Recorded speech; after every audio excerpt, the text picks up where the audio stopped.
Chapter 4653. After work, Suyu went to pick up Huamin, as usual.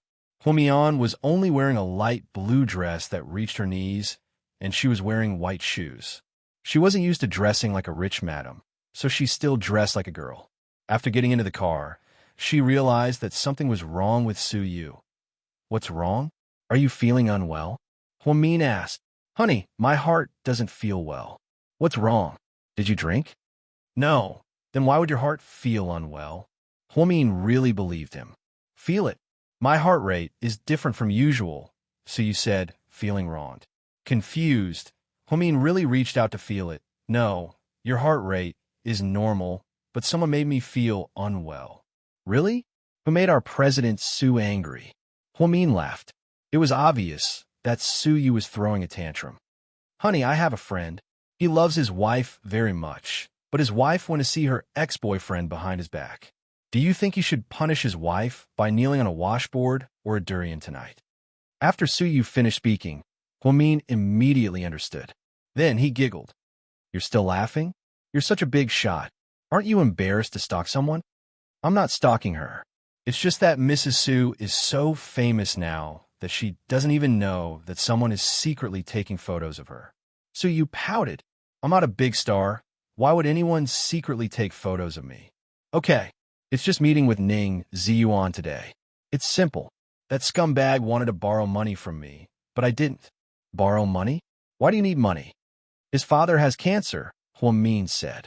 "Did you borrow money?" Suyu asked. "No, he borrowed 300,000 yuan all at once. I don't have that much money." Huamin laughed. "Mrs. Su, you're pretending to be poor again. Didn't I give you several cards? You can easily swipe more than 300,000 yuan, okay? That's your money, not mine. I'm all yours. Why are you still fussing over whose money it is? You're so boring."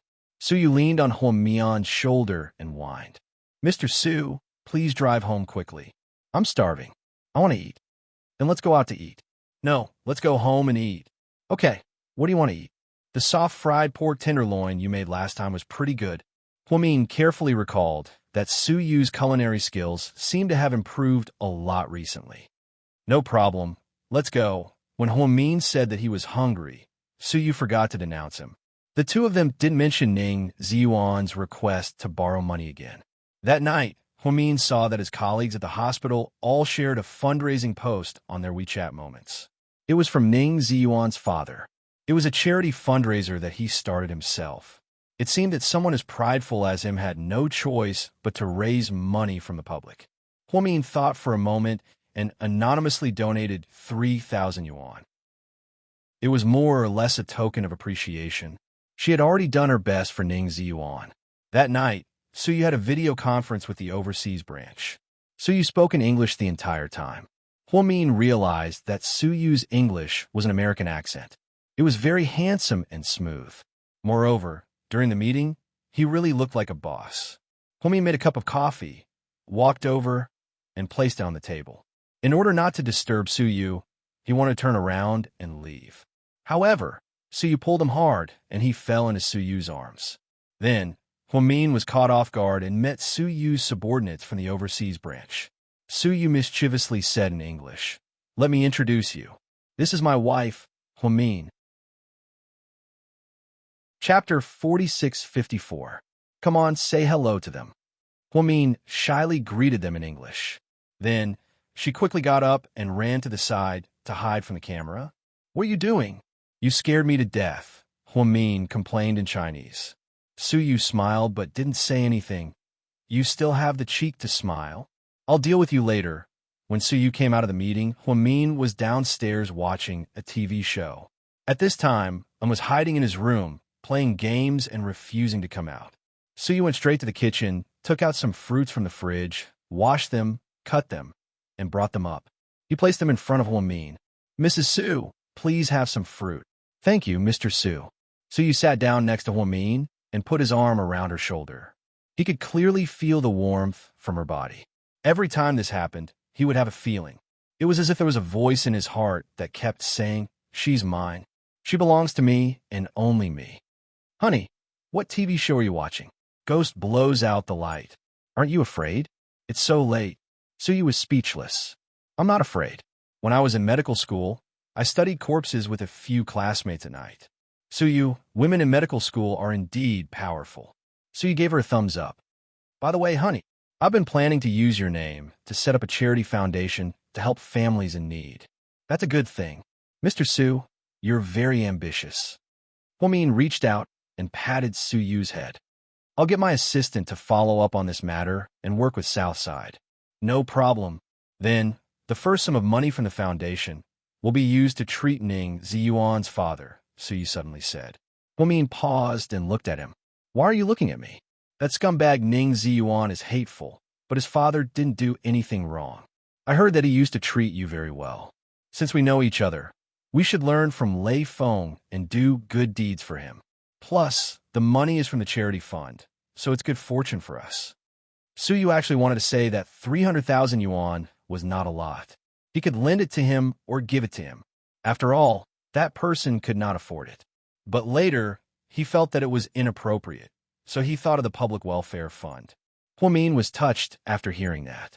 Her man was so kind. In terms of human nature, he was so outstanding and outstanding. Who said that children from rich families were cold, heartless, and obsessed with money? Suyu wasn't like that. Her Suyu wasn't like that. Huamin turned sideways and wrapped his arms around Suyu's neck. Thank you, Mr. Su. You're really very kind. Then, do you think I should change my name and not be called Suyu anymore? Suyu joked. Huamin smiled and took the initiative to kiss Suyu. Fortunately, and didn't come out at this time. Otherwise, he would have been tortured again. Late at night after their lovemaking, Mian fell asleep from exhaustion. Suyu pulled the blanket up worriedly, afraid that she would catch a cold. Then, he stared at her delicate face for a long time. He felt like he was dreaming. Suyu held his phone and posted this on his WeChat moments. He said, all the surprises and good luck in this world are accumulated by your character and kindness. Suyu felt that after doing so much, in the end, he still got to be with Huamin. Chapter 4655. In the blink of an eye, Suyu and Huamin had already been married for more than half a year. His mother and Jixin had already moved out of the slums. Suyu bought them a villa in a beautiful neighborhood in the suburbs. In order not to worry Huamin, he even equipped them with bodyguards and nannies. He also bought a new car for Jixin. As a Transformers fan, Jixin had always been in love with the Chevrolet Camaro, which was also known as the Bumblebee. Summer turned to winter, and in the blink of an eye, it was November. It began to snow in the north. It was Mr. Su's birthday. Mr. Su rarely had time, so he flew back from Malaysia to spend time with his family. At Mr. Su's invitation, Yang Meirong and Jixin also came to the Su family's old mansion. The real two families sat together and ate a home-cooked meal. Huamin personally baked a cake. Although it looked mediocre, it tasted good. Mian, how's your work recently? Are you tired? Lady Su felt sorry for her daughter-in-law. I'm not tired, Mom. I'm good, and so is Southside. MHM, our Dr. Hua is a famous doctor in the hospital. When President Wu retires, our Dr. Hua will be the director. Suyu hugged Huamin's shoulder and blew it out for her. Don't talk nonsense. I'm not that capable to be the director. Huamin gently pinched Suyu to remind him not to talk nonsense. It's so much more convenient now that we have a doctor in our family. Mian can solve all the small problems like headaches and fever. Lord Su said with a loving expression. Seeing that the atmosphere was so good, Huamin paused and suddenly said, since everyone is here, I have something to tell everyone. Suyu was also slightly surprised. He didn't hear Mian say that she was going to announce anything.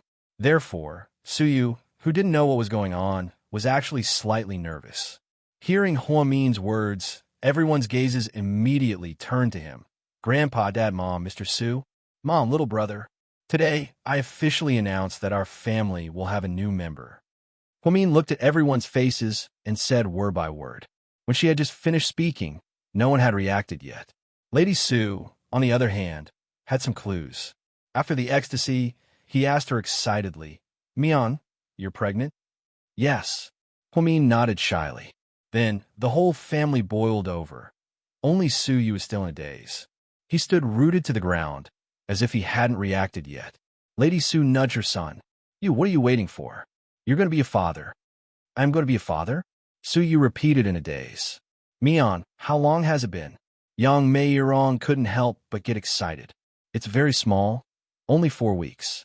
I wanted to wait for 50 days to do an ultrasound before telling everyone, but everyone is here today, and the atmosphere is so good, so I said it in advance. Huamin's period had always been on time, so when her period was delayed for 2 days, she had a premonition. After she married Suyu, they had been very intimate. In fact, Suyu didn't know where he got so much energy from. Basically, other than her period, he would make out with her every day. Sometimes, he would even take advantage of her when she woke up in the morning, causing her to almost be late for her morning shift several times. At this moment, Suyu didn't know what to feel. That feeling was that he wanted to cry. He really wanted to cry. He was actually going to be a father. He actually had a child. It was their child with the woman he loved the most. Chapter 4656. Look at Ryu, he's silly. Lady Su smiled. This silly boy. He doesn't know how to be happy. Lord Su also looked at his grandson. Mr. Su scolded Suyu. Why aren't you saying something to your wife? Only then did Suyu react. He was so excited that his mind went blank. He sat up with a plop and suddenly picked up Omin. Then he spun around in the huge living room. That's great, thank you. Mrs. Su. Thank you, Mion. My head is dizzy. Put me down. Omin punched Suyu. This child. Put down your wife. She's pregnant now. Don't scare her. Lady Su was so scared that she quickly stood up and stopped her son, who had lost control. Because Huamin was pregnant, she became the focus of the Su family's protection. From her diet to her clothes, they were very particular. Suyu's private villa originally only had Suyu, Huamin, and a few odd job workers. Now, Lady Su suddenly sent a lot of people over. Just taking care of Huamin alone, there were 4 of them. It was simply ridiculous. Some specialized in cooking 3 meals a day, and some specialized in hand-washing Huamin's clothes. Some specialized in cleaning. The entire villa was disinfected and sterilized at all times. Huamin didn't know whether to laugh or cry. After Huamin got pregnant, Suyu seemed to dislike going to work even more. Unless something major happened at Imperial Star, Suyu was only in charge of commanding over the phone. This president was indeed becoming more and more unprofessional. Then, when Huamin was 3 months pregnant, Suyu forbade her from going to work. He applied for a long leave for her. Every day, he would talk to her, relax, and eat with her. He would go to the garden to eat fresh fruits and vegetables. He would go to the park with good air to take a walk and breathe in the fresh air. On this day, Huamin and Suyu were picking out baby clothes at a maternity store in the city center. Mrs. Su, do you think our baby is a boy or a girl? I don't know. We'll only know the gender after 4 months. Why do you dislike girls? Huamin asked him deliberately. Nonsense. I like both boys and girls, as long as it's our child, Suyu said happily. Suddenly, 2 small figures appeared in his mind. He said sadly, Wife, if we have a little princess, I'll name her, okay? Sure, why are you so interested? Huamian was puzzled. That's right, I suddenly thought of a very fun name. I think it'll be very cute. What's the name? Huamian looked down at the baby supplies and chatted with Suyu. SSS. Poos? What a weird name. How did you come up with it? Huamin looked at Suyu amused. I think it sounds good. Listen to me, okay? I'll leave the name to you. Suyu acted like a spoiled child to Huamin in the store, no matter how many people there were. Huamin naturally didn't want to embarrass his man, so he nodded. Sure, I'll listen to you. Suyu, of course, didn't come up with a random name. He just thought of Pudding and Little Bean. Although those 2 children weren't his, he had always treated them like his own. In this world, Suyu still had memories from another world. So, he always wanted to leave something behind. Pudding and Little Bean each had a name. If it was a girl, she would be called Pudding. Mr. Su, if it's a boy, what's his nickname? Huamin asked him. Chapter 4657. After holding it in for a long time, Suyu asked her guiltily. Honey, what do you think of the name Su Guagua? Huamin, forget it. Pretend I didn't ask you. Huamin felt that Suyu's brain circuit was really strange. How could he think of such a weird name like Guagua? At least, he hadn't heard of any children named Guagua. Wasn't a sign that he wasn't educated enough? As for the boy's name, Suyu really hadn't thought about it. This was because he had never seen Huamin and Qin Chu's second child, Qin Yuyao. He only knew that Pudding and Little Bean always called their unborn brother Qin Guagua. However, this ugly name was quickly rejected by Huamin. After the two of them finished shopping, Huamin was a little tired. The two of them found a cafe and sat down. Then they saw someone familiar. To be precise, Suyu saw someone familiar. Lord Su. Shen Mingxi walked over. When did you come back? Yesterday. I heard that you got married? Shen Mingxi asked. My wife, Huamin, Suyu introduced proudly. Shen Mingxi nodded and smiled at Huamin. Huamin also smiled politely. At this moment, there was a girl behind Shen Mingxi. Suyu was also causing trouble. Wei Ying. It seemed that the two of them were already close. Without Hui Yanyan, the mistress, there was no tragedy like Wei Ying and Shen Mingxi in the other world. Big brother Suyu, Wei Ying said with a smile. You're back too? Yeah, we came back together. Are you getting married? Suyu looked at them with a smile. Not yet. We came back this time to get engaged first. We're both studying for our doctorates, so we won't get married so early, Wei Ying said.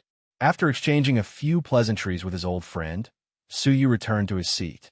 After returning to this world, Suyu really saw too many old friends. Every time he saw someone, his mood would be different. He had to say that life was like a drama. Mr. Su, why are you in a daze? Huamin saw that he was a little absent-minded. It's nothing. I just saw a friend I haven't seen in a long time. I'm a little emotional. Oh right, did your bestie take care of that police officer? Suyu suddenly thought of Zhu Lingling and Gao Ran. At this time, Gao Ran was only the captain of branch, and Zhu Lingling was a particularly vicious stewardess. The two of them probably don't have a chance. They fight every time they see each other. They're really like enemies. I don't think they'll like each other. I think Lingling should find a warm man who'll be honest and listen to her. Huamin rested his chin on his hands. That's different. Haven't you heard that beating is affection and scolding is love? Maybe they were fated to be together in a previous life. Suyu smiled. Why do you seem to know everything? Don't tell me you transmigrated from some future world. Huamin was just saying it casually. After all, Suyu sometimes spoke and did things mysteriously, as if he had seen through everything. What if I say yes? Do you believe me? Suyu asked Huamin seriously. If you really came from the future, then I can only be sure of one thing. Huamin said as he ate dessert. What? You must love me very, very much. Otherwise, you wouldn't have transmigrated back and caught me in a flash marriage. After saying this, Huamin laughed foolishly. He gave himself a thumbs up for his super rich imagination. However, Suyu didn't laugh. He subconsciously reached out and gently stroked Huamin's face. Mrs. Su, I do love you very much, very much. Su Qinshuan said. Chapter 4658. Huamin never thought that she would get married in a flash at the age of 24. Moreover, it was to the top person in the city. It was one thing for her to get married in a flash, but she didn't expect to hit the jackpot after only half a year of marriage. The arrival of the child caused the entire Su family to celebrate. Huamin also enjoyed the treatment of an Empress Dowager. She didn't know whether to laugh or cry. Even when she got up in the middle of the night to drink water, Suyu got up nervously. I'm just a pregnant woman. I'm not disabled. Don't be so nervous, Mr. Su. Huamin smiled helplessly. Don't talk nonsense. You're going to have to bear the child for 10 months. It's nothing for me to do this. Suyu got off the ground barefooted. After getting the water, he came back and handed it to Huamin. Try the temperature. If it's cold, I'll add some hot water, he said. Mr. Su, if you continue to take care of me like this, I really won't be able to take care of myself. Will I become a panda? Huamin held the cup and looked at Suyu with a blissful smile. You're the Su family's panda. Then I'll have a few more in the future. That way, I can't continue to enjoy the treatment of a panda, Huamin said as she drank the water. No, this one is enough. Don't have so many. Whether it's a boy or a girl, it'll be this one, Suyu insisted. Huamin finished drinking the water and put the cup on the bedside table. She looked at him in surprise. What? Don't all men want their wives to give birth to children for their family? Why do you seem so reluctant when it's your turn? This one is already hard enough. Last night, I watched a program on a foreign video website about childbirth. I almost died of shock when I saw the cesarean section. Mion, let's have this one, really. I don't want you to suffer anymore. One is enough for us. Suyu was serious. After Huamin got pregnant, Huamin ate, drank, and slept in peace. Suyu almost got prenatal depression. He had been reading all kinds of related books, nervously and strictly checking what pregnant women could eat and what they couldn't. For example, she was determined not to let Huamin eat seafood, not even a crab leg. Therefore, Suyu, as a man, did all this homework for his pregnant wife. He even watched videos of cesarean sections overseas, which showed how much he loved his wife. Of course, men would never be able to understand the pain of a woman's pregnancy and childbirth. However, a man who loved his wife would never treat her as a childbearing machine. Although the Su family only had a single heir for 5 generations, however, when it came to Suyu had made up his mind. Regardless of whether it was a boy or a girl, they only wanted one child in Huamin's womb. He didn't want her to take any risks for him. He didn't want her to suffer any pain. Seeing how nervous Suyu was, Huamin wanted to laugh, but she was also very touched. You're a man. Why are you looking at those things? As an obstetrician and gynecologist, I don't know anything. Actually, giving birth isn't that scary. It's a woman's right given by nature. Compared to Suyu's nervousness, Huamin was very calm. That won't do. Listen to me. This matter is non-negotiable. Suyu insisted on only having one child. Then, he forcefully suppressed Huamin, who was unwilling to accept it. Suyu hugged her tightly from behind. She remembered how nervous Suyu was when they first got married. So much so that on their wedding night, they almost didn't complete the bridal chamber mission. Perhaps it was because he was too nervous, or perhaps it was because he had waited for this moment for too long. Therefore, when his hand touched Huamin's skin, his fingertips would tremble slightly.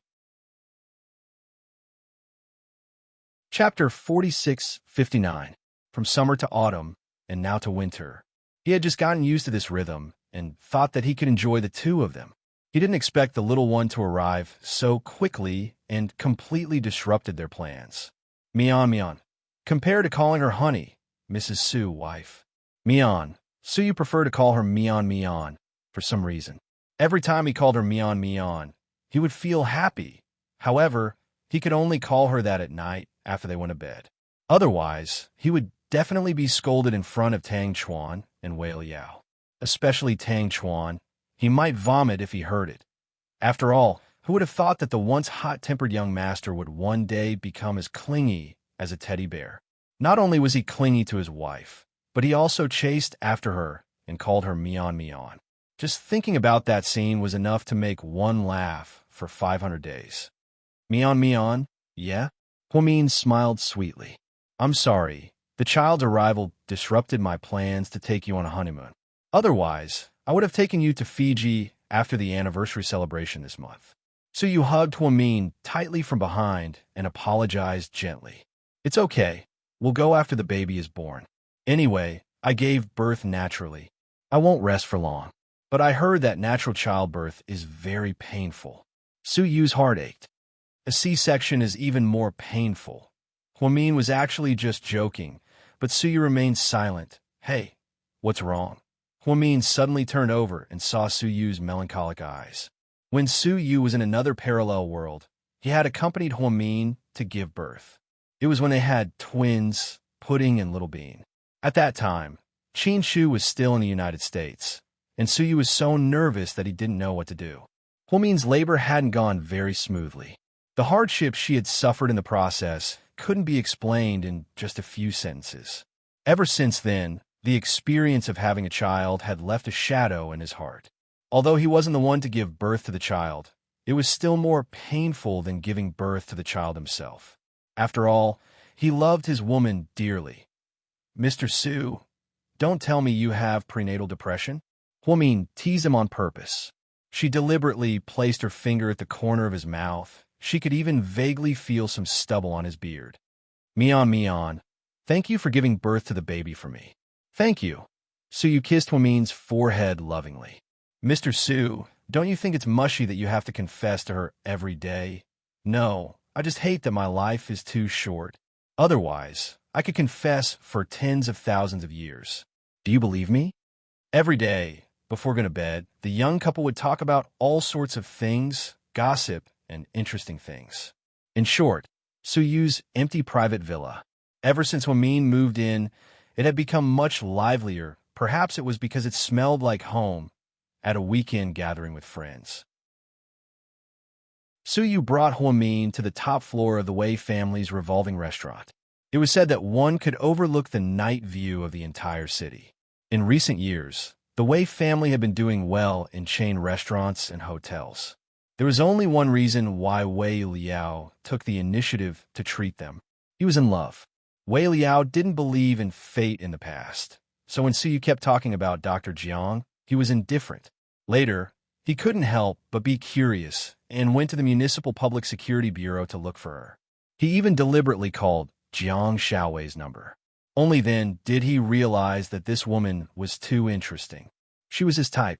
When Huamin was 4 months pregnant, Wei Liao and Jiang Xiaowei officially confirmed their relationship. That day, on the top floor of the revolving restaurant, the 5 of them were seated in a very strange manner. Chapter 4660. Suyu and Huamin sat on one side, while Wei Liao and Jiang Xiaowei sat on the other side. Tang Chuan was alone, so he was arranged to sit in the corner. In the past, he always mocked Suyu for being a forever single dog now. The tables had turned. Young Master Tang, you must be lonely tonight. Suyu looked at him and smiled. Wei Liao didn't forget to add, Young Master Tang, where's your Mina, Lucy, Lily, and Catherine? Those women aren't worthy of my attention. They're just bedmates to satisfy my biological needs. Do they deserve to be on such a big occasion? Tang Chuan wasn't convinced. So, our love saint, young Master Tang, can actually become a single dog one day. Huh, the tables have turned. Suyu laughed proudly. Tang Chuan couldn't take it anymore. Lord Su, don't be so sarcastic. When your son is born, I'll teach him how to pick up girls when he's 5 years old. Do you believe me? In your dreams. Don't even think about seeing my son 15 years ago. I'll hide him. Suyu was also going against him. Suyu hadn't attended a gathering of 5 people in a long time, especially when he was attending as a married and father-to-be.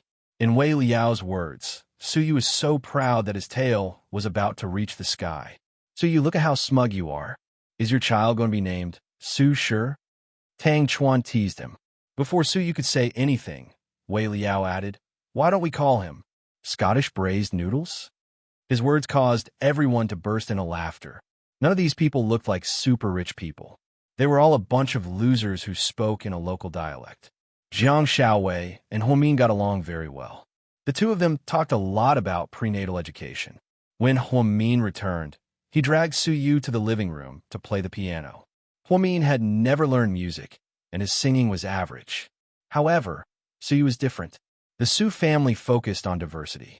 Although Suyu wasn't interested in these things, he didn't know how to play the piano when he was 5 or 6 years old. Therefore, after Huamin turned on his piano that was almost covered in dust, he gave Suyu an order. Mr. Su, Dr. Jiang said that prenatal music education is especially important for children, so I plan for you to play the piano for our baby every night before bed. No problem, Mrs. Su. How about to Alice first? Suyu stretched his back. He hadn't played the piano for a long time and was a bit rusty. He had to find a score on his tablet. Unexpectedly, Huamin shook his head. Our baby won't be able to understand those profound words. Why don't you start with a song? Counting ducks. What? So you thought he had heard wrongly. Little Star, Counting Ducks, and 2 Tigers. Which one do you think you can play? Huamin smiled. Suyu was speechless 15 minutes later. Under Hua means coercion. Suyu braced himself and sat in front of the piano, playing Counting Ducks with a serious expression, and secretly recorded this scene and posted it on his WeChat moments. Boss's nanny dad, training diary, entry 1, Counting Ducks, and added. When Tang Chuan saw it, he almost laughed out loud. Because of this, he used this matter to tease Suyu for more than half a month. However, Suyu insisted on playing one song a day, and he changed to a new song every day. In the blink of an eye, more than half a year had passed. Huomin's due date was August of the next year. Although they knew that the baby was a Leo and was more domineering, they couldn't do anything about it. That day, as usual, Huomin washed his face and was about to go to bed when he suddenly felt that something was wrong. He lowered his head and saw a patch of red. Suyu! Suyu! Huomin was so scared that he didn't dare to move. He shouted for Suyu with all his might. Chapter 46-61. Suyu was on the phone in the study. He was talking to a producer about a variety show produced by Imperial Star. Just as he was at the critical moment, he heard Huomin calling out to him. His wife's call was the most important thing to him. Sorry to interrupt. I'll call you back later. Suyu hung up the phone without waiting for the other party to speak. Then he rushed to the master bedroom. Then he saw Huomin holding onto the door frame. At the bathroom door, there was red blood on the floor. Suyu was so scared that he almost fainted. Fortunately, Huomin was experienced. Don't be afraid. It's just blood. Maybe the baby is about to move. Hurry up and send me to the hospital. Okay. Suyu had forgotten how he carried Huomin all the way downstairs and immediately brought out the most comfortable RV from the garage to be able to let Huomin lie flat in the car. It actually took more than 40 minutes to travel from Suyu's private villa to South Side. But that day, it only took 20 minutes when they arrived at South Side. It was 10:20 p.m. At that time, the main directors of the obstetrics and gynecology department weren't there. Suyu called President Wu and roared over the phone. Therefore, that night, a total of 4 directors of the obstetrics and gynecology department came from the first hospital in South Side. Just the midwives alone were there. It could be said to be the largest childbirth in history. Those who knew that Mrs. Su was giving birth inside, but those who didn't would think that she was a member of the British royal family. This was simply too grand. Huomin was a strong person. When she decided to give birth naturally, she knew what kind of pain she had to endure. Therefore, while she was waiting for the cervix to open, she didn't make a sound even though she was in pain. However, just from the sweat on her forehead, one could tell how tragic it was. Doctor, if you're in a lot of pain, you can shout a few times. No one will laugh at you. That's how everyone goes through it. The gentle chief physician comforted Huomin. She shook her head. Then, she reluctantly replied, My husband is just outside the door. If he hears this, he will definitely be worried. You guys, don't tell him. At this moment, Suyu is indeed as anxious as an ant on a hot pan. Lady Su and Yang Meirong were also there. The whole family was waiting outside the door. It lasted until 1:30 in the morning. Suyu felt that his spirit was about to collapse. Then, he saw the door of the obstetrics department open. Dr. Hua's husband, please come in. After Suyu changed into the sterilized clothes, he followed the nurse in with a blank mind. There, he saw a pale and sweaty Huomin. At that moment, tears fell from his eyes. Huomin was probably in too much pain, so he wasn't fully conscious anymore. He rushed over and gently stroked her head. Before he could say anything to her, the baby's cries resounded throughout the delivery room. President Su, congratulations. It's a rich girl. After the chief doctor delivered the baby, she held the newborn with a smile on her face. At that moment, Suyu really didn't know how to react. She's so beautiful. Her eyes are so big, 6 pounds and 8 ounces. The little guy really isn't thin. It's really difficult for our Dr. Hua. These words echoed in Suyu's ears. He didn't even know how to react. After all, this was the first time in his life that he was a father. It wasn't until the baby was placed in Suyu's arms that he saw the child's appearance. She was clearly wrinkled and ugly, but Suyu felt that she was the most beautiful woman in the world other than Huomin. Hi, Suyu, welcome to this world. I'm your father, Suyu. After speaking, Suyu lowered his head and kissed the little guy's forehead. This was his daughter, his and Huamin's daughter. Other than Huamin, Suyu's favorite little lover. Epilogue. All the surprises and good luck in this world are accumulated from your character and kindness. Suyu's side story. Chapter 4662. Huamin might be the most impressive special admissions student in the history of second high school. She was 3 years younger than her cohort. At that time, her first-year classmates were already 17 or 18 years old, and Huamin was only 15. Because she had skipped a grade before, the top scorer of the middle school examination had been praised by the media for a long time before she came to second high school. She had also appeared on TV. It was said that her results were among the top 10 in the country. Many high schools in the 2 first-tier cities of Capital City and Guanghai had already invited her. It was said that they offered the same conditions as second high school. 3 years of tuition fees were waived and a scholarship of more than 100,000 yuan was given. However, this girl rejected them all. In the end, she chose the most famous second high school in the city. Second high school was the most famous high school in C City. It was not only because it was an elite high school, but also because its enrollment rate was terrifying. It was said that the top class of second high school had 33 students last year, and all of them had passed the benchmark of a key university. It shocked the whole province. The teachers even appeared on Capital City TV several times and were interviewed. Second high school was dazzling for a time. The day Huamin arrived was actually in the afternoon. She had slept at home until she woke up naturally. Only then did she realize that she had to report to second high school today. Therefore, she wore a loose-fitting school uniform and carried an inconspicuous black school bag. At that time, the students were on their lunch break. Some of them were sleeping, while others were playing with their phones. No one noticed that this extraordinary girl had barged in just like that, grade 1 class 1, the top class of the top school. Only those who could stay in the top 50 of their year in every monthly exam could stay. If they did not perform well, they would be kicked out. It could be said that there was a lot of pressure on them. The 15-year-old Huamin still had long hair that reached her shoulders. She had never been the kind of girl who was stunning at first glance. However, after interacting with her for a long time, you would slowly fall in love with her. This was where her magic lay. When Huamin came in, she glanced around and walked to the last empty seat and sat down. That was because there was only one seat there. Although she did not know who was sitting next to her, she still did not know. Hey, this student, are you in the wrong class? The class monitor, Hansu, noticed that an unfamiliar girl had walked in and sat in the last row of their class. The class leader's words made everyone notice that there seemed to be an uninvited guest in the class. Then everyone looked at Huamian in unison. It was still a little hot in the north in September. Huamin took off his school uniform and put on a cartoon t-shirt with Mickey's face on it. Hello, I'm Huamin. Such a simple sentence, but it was as if a bomb had exploded in the classroom. Huamin?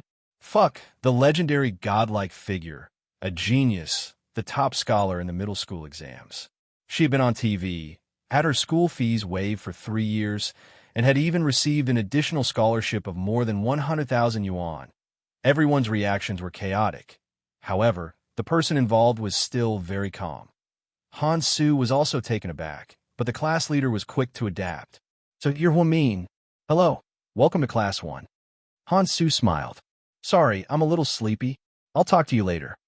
Huamin was a little dizzy. He ignored everyone in the class and then fell asleep. When Zhu Lingling turned around and saw Huamin, she liked him very much.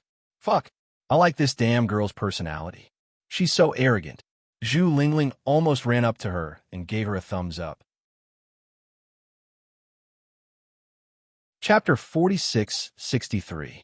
When Huamin entered the class, Qin Chu wasn't there. He liked to play basketball. He, Gao Ran, and a few other seniors from the basketball team often played in the basketball stadium. That day, when Qin Chu came back, he saw that there was an additional person in the class. Sitting in the last row, there was a little girl sleeping like a snail. Her entire face was nestled under the blue and white striped school uniform.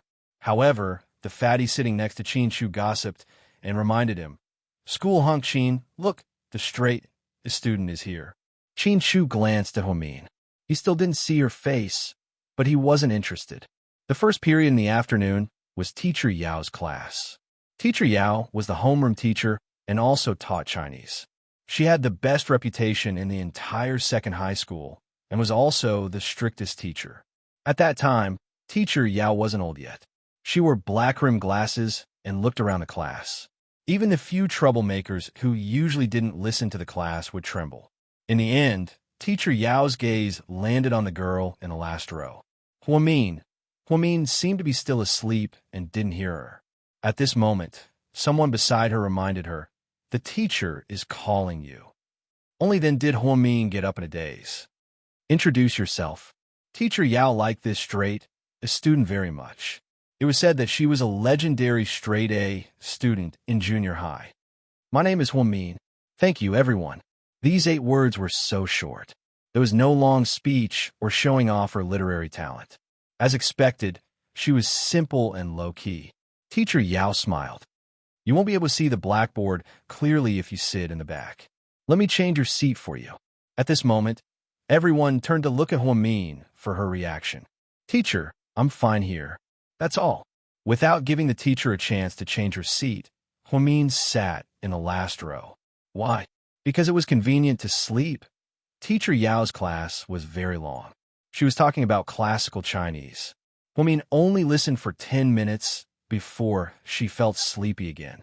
Then he fell asleep once again. "Teacher, Huamin is sleeping in class." There was a girl with a big mouth called Jing Xiujuan. Her role in the class had always been that of a tattletale. Her studies were average, but her ability to please the teachers was annoying. With her report, everyone immediately waited for a good show. After all, no one dared to be so impudent in their form teacher's class. Unexpectedly, Teacher Yao only glanced at Huamin. Then he smiled and said, "Let her be." "Yes, we didn't hear wrongly. Teacher Yao is right. Let her be." This was the privilege of being a top student. Of course, there were also people who were unconvinced. Someone among the students shouted, "Teacher, why can she sleep? Does a student have special privileges?" It was obvious that they were targeting Huamin. Teacher Yao adjusted her spectacles and scanned the class. She said word by word, "If you can get first place in your year every time, you can also sleep as you wish." Suddenly, the entire class fell silent. The teacher was right. If all the students were as talented as Huamin, they wouldn't need to worry about it. Basically, he didn't need to be taught much, and he would be able to learn himself. Then the teacher could coax them to sleep every day. Qin Shu lowered his head and flipped through the language textbook. The corner of his mouth revealed a trace of a smile. He turned his head and looked at the girl again. She was already sleeping soundly. It was as if the battle just now had nothing to do with her. "Huamin? Interesting. This name is interesting. This person is also interesting." Chapter 46-64. Just like that, Huamin became the butt of everyone's jokes on the first day.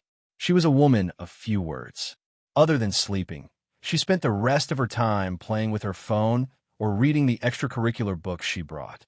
The girls in her class didn't seem to like her, but that was normal. In that era, there were 2 types of people that people didn't like. First, you were beautiful. If you were more beautiful than everyone else, you wouldn't have any friends because no one would be willing to be a supporting character. Second, you were good at your studies. If you were better than everyone else, you would be liked by the teachers. This kind of person would also be isolated. Huamin had been like this in junior high, so she was used to it and didn't feel awkward at all. Instead, she felt quiet. After school, Zhu Lingling took the initiative to walk over. "Huamin, where do you live?" "Eastern suburbs." "Are you taking the 289 bus too?" Zhu Lingling was referring to the bus. Huamin nodded. "Ha, what a coincidence." "Me too. Let's go together." "Okay." Huamin had no reason to reject this girl's enthusiasm. Just like that, on the first day of school, Huamin met her best friend in a situation where she wasn't liked at all. And for the next few decades, she was still best friends with Zhu Lingling. Zhu Lingling's grades were average, but because she was a special student, she was recruited by second high school. At that time, she was chosen by an aviation university to be a flight attendant. So, she focused on English and everything else was secondary. Second high school was a school full of rich people. Zhu Lingling and Huamin, who came from ordinary backgrounds, had more in common.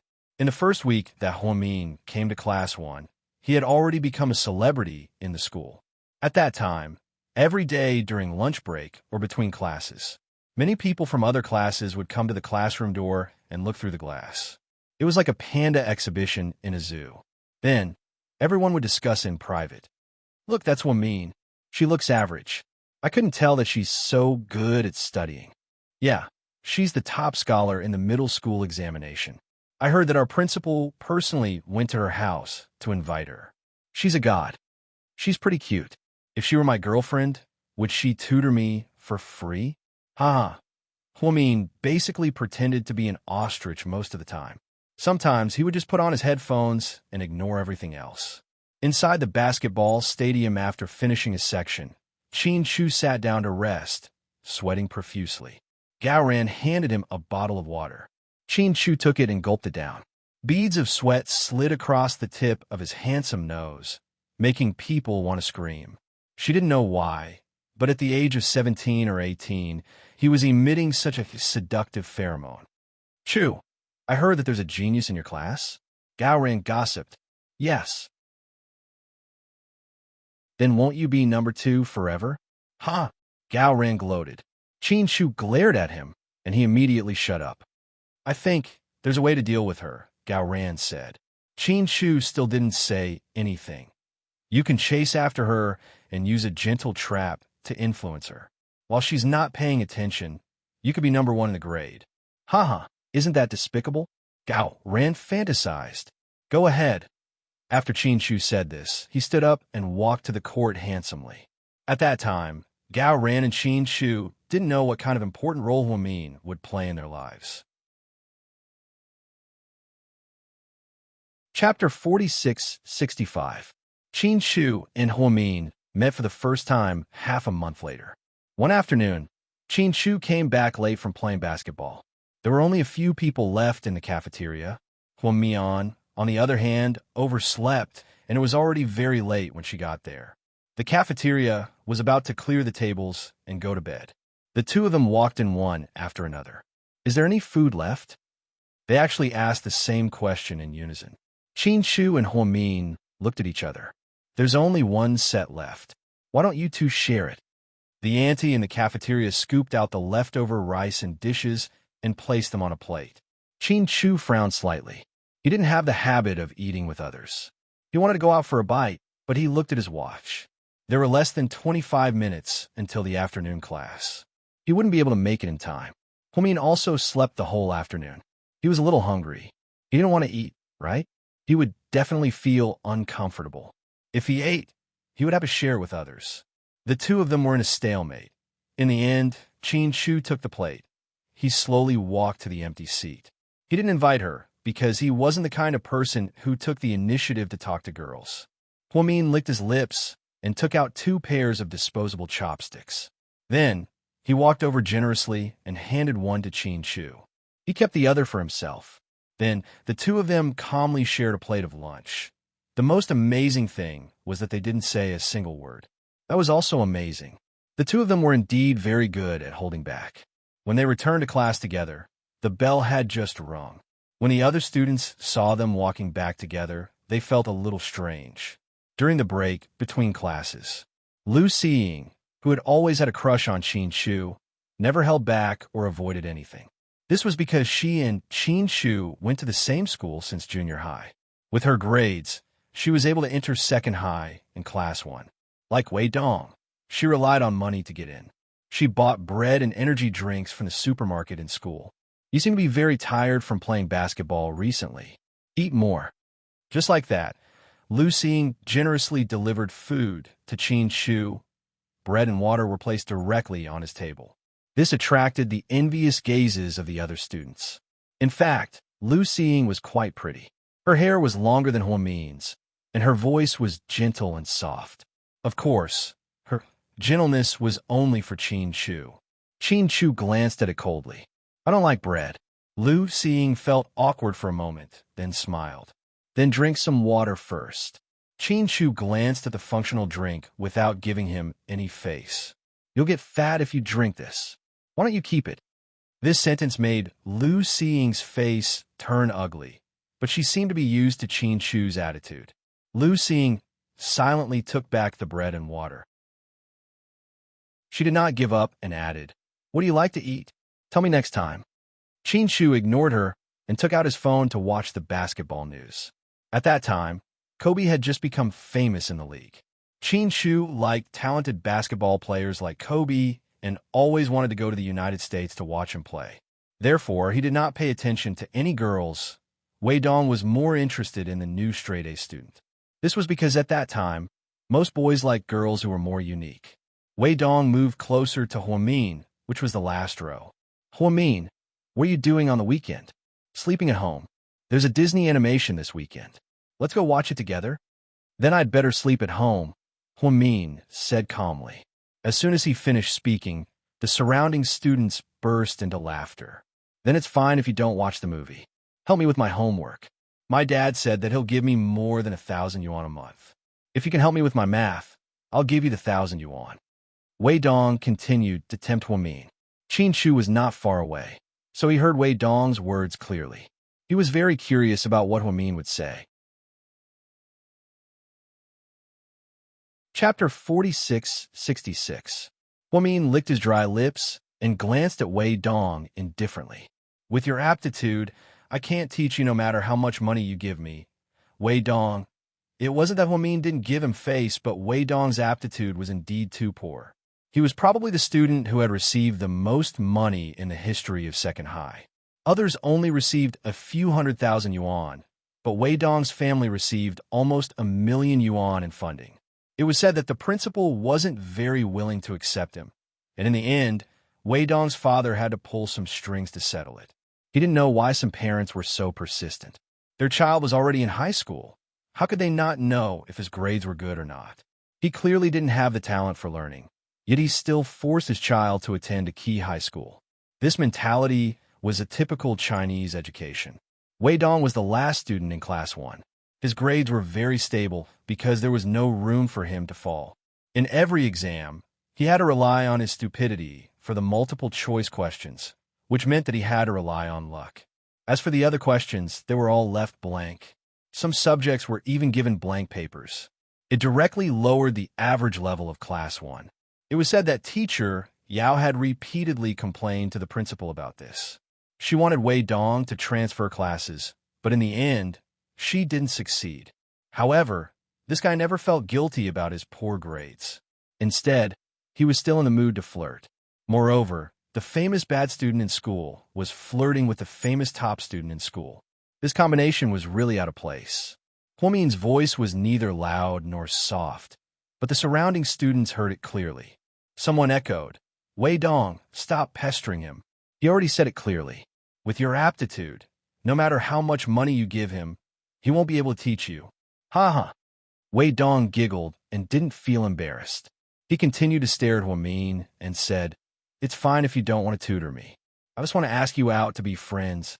I think we hit it off quite well." Wei Dong was thick-skinned. Even after Huamin refused to tutor him, he still didn't give up. He even said that he wanted to be friends with Huamin. The classmate next to Qin Chu laughed out loud. This guy is really out of his league. He's actually trying to flirt with the top student. Qin Chu ignored her and continued to read his English book, as if everything that was happening around him had nothing to do with him. Huamin sighed slightly when he saw that Wei Dong was unwilling to give up. Then, she lowered her head and did not look at him. "I don't like to be friends with bad students. Why don't you try to raise your ranking?" Huamin's words made Wei Dong not know whether to laugh or cry. There were 42 students in the class, and Wei Dong was ranked 42. Although he was only one place away from the 41st place. But the difference in scores was like heaven and earth. Even Zhu Lingling, who was recruited as a special student, had a total score of more than 500 in her mock exams. Zhu Lingling hovered around 38, 39, There were also a few specially recruited sports and art students sandwiched between Wei Dong and Zhu Lingling. However, they all scored more than 500 points. Wei Dong's total score had never exceeded 240 points. It wasn't an exaggeration to say that it was harder than ascending to the heavens for him to raise his ranking. Wei Dong sighed slightly when he saw that Huamin had tactfully rejected him. Okay, if you're not willing now, I'll ask again later.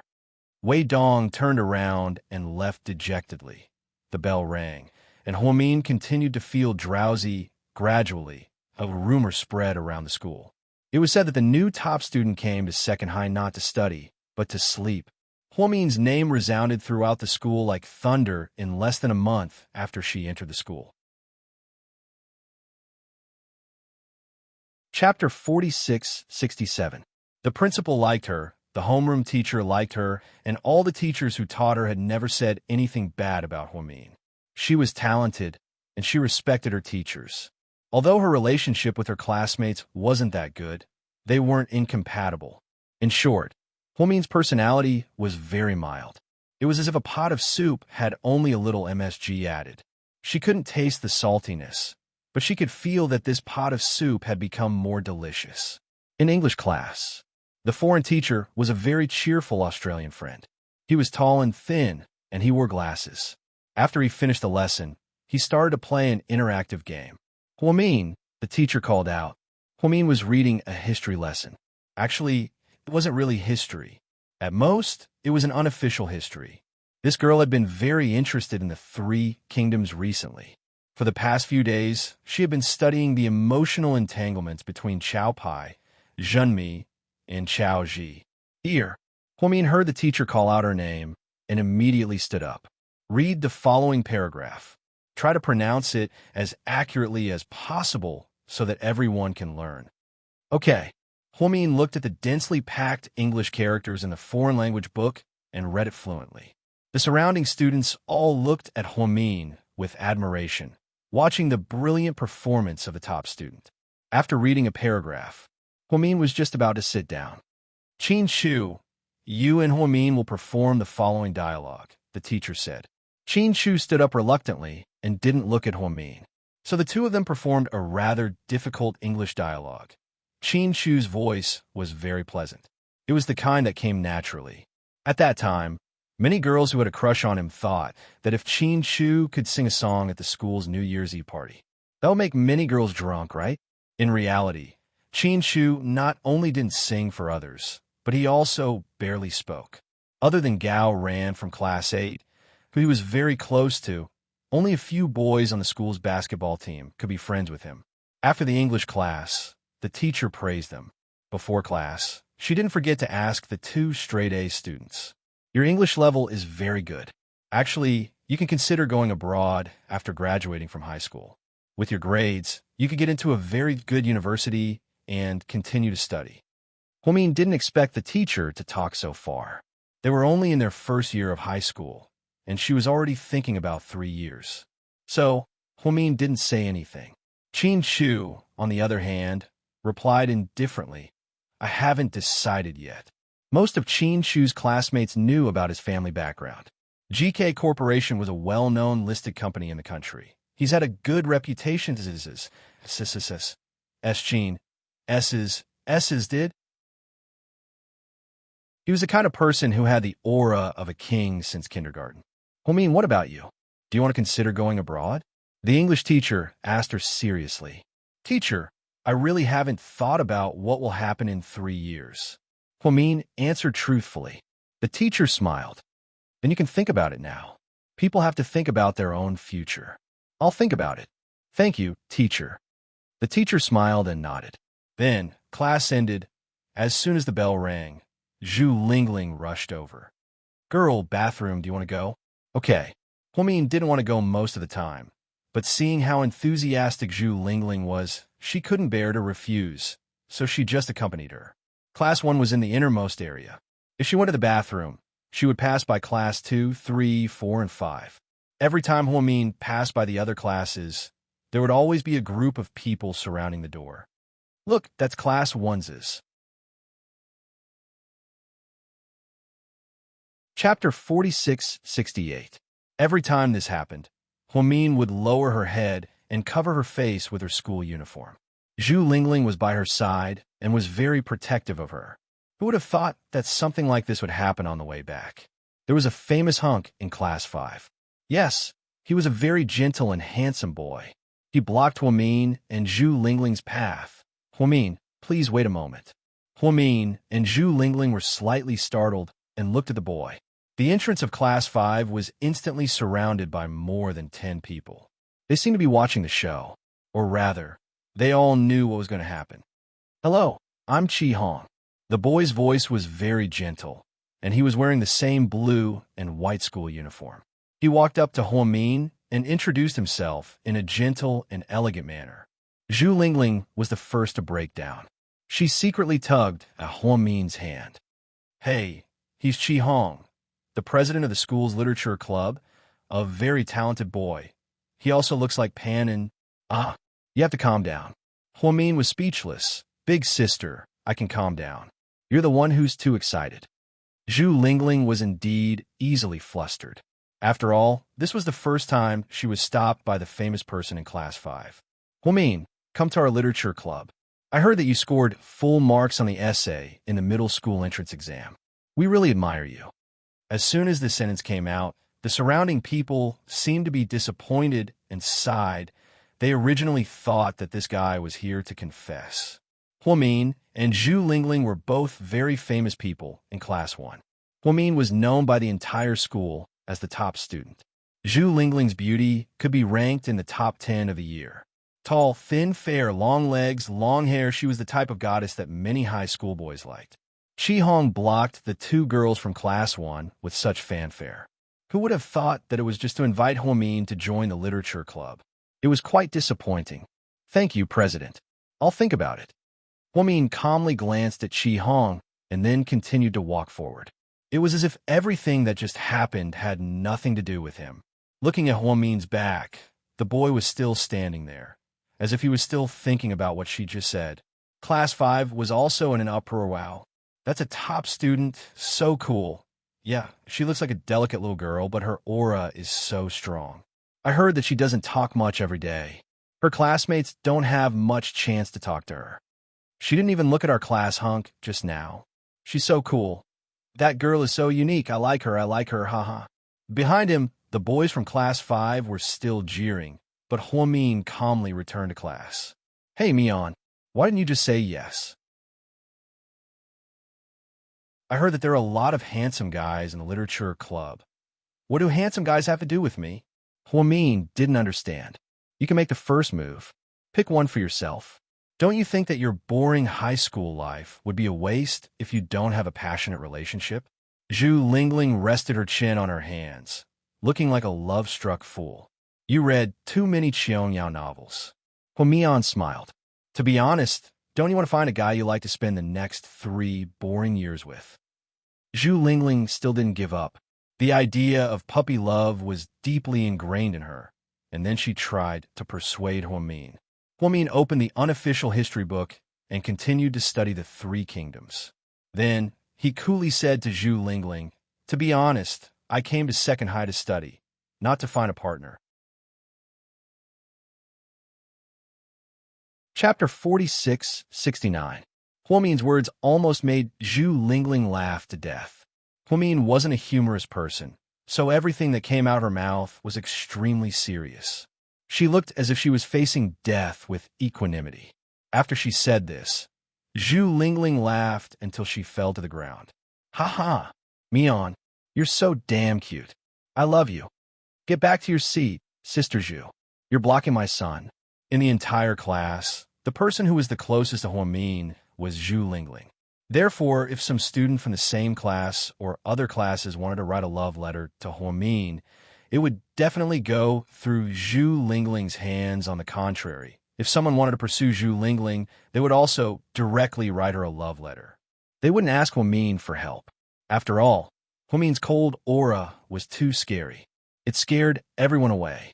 After school, because they were all-day students in the city, they didn't have to go to evening self-study.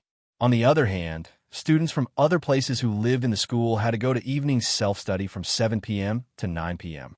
After school, Zhu Lingling pulled Huamin. Let's go eat spicy hot pot, okay? That's too oily.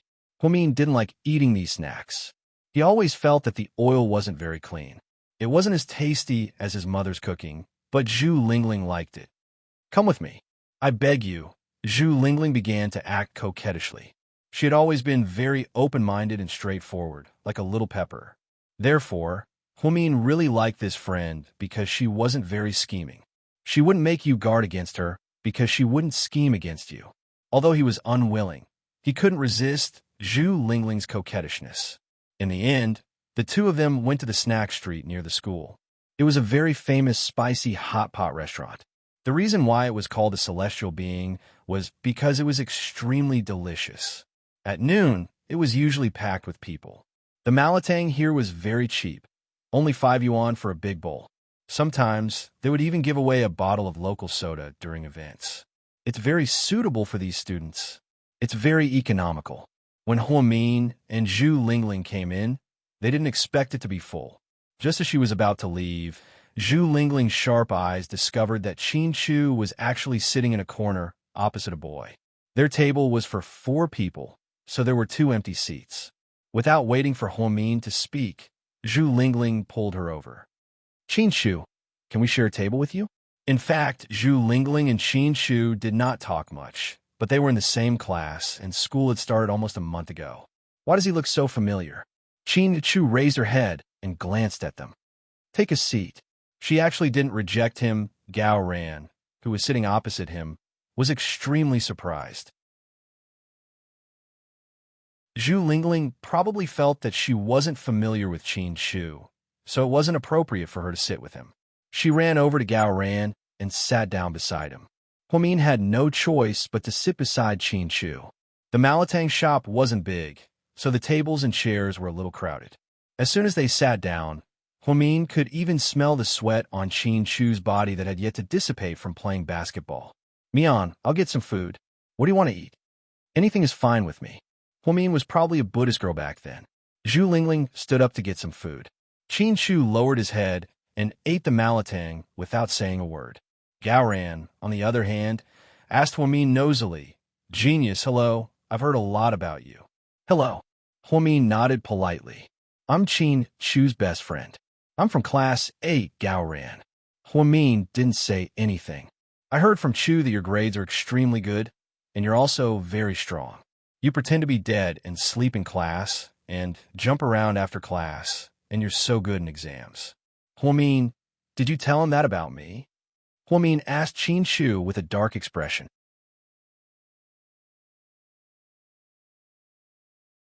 Chapter 4670. What Qin Chu didn't expect was that the blame would fall from the sky like this. Gao Ran was lying with his eyes closed. From his tone, it was obvious that it wasn't Qin Chu who said it. Was he such a lowly person who gossiped? Qin Chu didn't answer Huamin.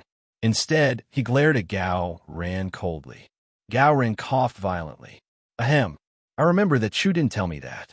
I think I heard it from someone in your class, someone from your family, someone from your class. Gao Ran hurriedly explained, but he didn't know what to say. Fortunately, Huamin didn't take it too seriously and didn't ask who said it. By the time Zhu Lingling finished ordering the spicy hot pot, Qin Chu and Gao Ran had already finished eating. Hey, where are they? Zhu Lingling was puzzled. They left. Damn, so fast. Why did they leave when there's a beauty sitting with them? Are they men? Zhu Lingling felt wronged. Hurry up and eat, sis. Don't be a love-struck fool. Huamin smiled helplessly. Gao Ran and Qin Chu left, but they didn't leave the school. They went back to the basketball court to play another game. Huamin and Zhu Lingling finished their spicy hot pot and were about to go home. However, Zhu Lingling insisted on going to see the captain of the basketball team. The captain of the basketball team, Xing Yin, was a senior in the 3rd year of high school. Although he was tanned, he was handsome. Even if he was tanned, he was still very popular. He was basically the favorite of many girls in school. Of course, this was before Qin Chu came to second high. After Qin Chu came, this captain's fans basically ran away. Xing Yin was very tall. He was 1. 85 meters tall in the third year of high school. His body was very proportionate. Zhu Lingling actually didn't like her, but he liked to look at her figure. So, Huamin was dragged to watch a game. Huamin did not expect to see Qinshu here. He was actually very lazy when it came to playing basketball. Everyone else was trying their best to be in the limelight. His shots, dunks, and even three-pointers were so cool. Qinshu was basically a point guard, passing, receiving, and serving. After watching for a while, Huamin felt a little bored, so he stood up to leave. However, he did not expect that someone would place a bed at the entrance of the basketball court. If I'm not mistaken, she should be a cheerleading girl. They were all in their third year of high school. Each of them had a hot figure, long hair, and ponytails. They were also wearing short skirts that revealed their waists. Stop. At first, Huamin didn't know that she was being called, so she continued to walk forward. Zhu Lingling lowered her head and played with her phone. She didn't care. The two of you in front, stop. Behind him, a girl shouted loudly. Only then did Huamin and Zhu Lingling turn around. You two are in your first year of high school, right? The girl in the lead walked over and asked bluntly. Ah, yes, what's wrong? Zhu Lingling was very angry when she saw that the other party's tone was not very friendly. Who told you to come to the basketball court? The girl held her head high. Huamin was a little confused and didn't know what was going on. Zhu Lingling started to argue. What? Did your family contract the basketball court? Don't play dumb with me. This is the territory of the basketball team and our cheerleading team. You can't come in if there's no game. Also, Xing Yin has a girlfriend. She's the captain of our cheerleading team, our sistering. So you two ugly people should stop trying to flirt. Captain Xing won't like country bumpkins like you. Which eye of yours saw that we like Captain Xing? Are you blind? Zhu Lingling was also very rude and started a fight without saying anything. Chapter 46-71. Huamin analyzed the girl's words and looked at the girls behind her. One of them looked more outstanding, but she looked at them with a gloomy expression. This cheerleader must have something going on with the basketball captain. When they went in just now, Zhu Lingling was staring at the captain's golden figure and drooling. She was afraid that someone misunderstood. Actually, Zhu Lingling might be a chatterbox, but she wasn't the kind of person who would easily fall in love with others. Since school started, she had received at least 80 love letters, if not 100. However, she didn't agree to any of them. Therefore, Huamin felt a little helpless about the group of people's inexplicable hostility. Indeed, the third-year girls had been in school for a long time, so it wasn't strange for them to bully the newcomers just because they were older. Who are you talking about? Do you have a death wish?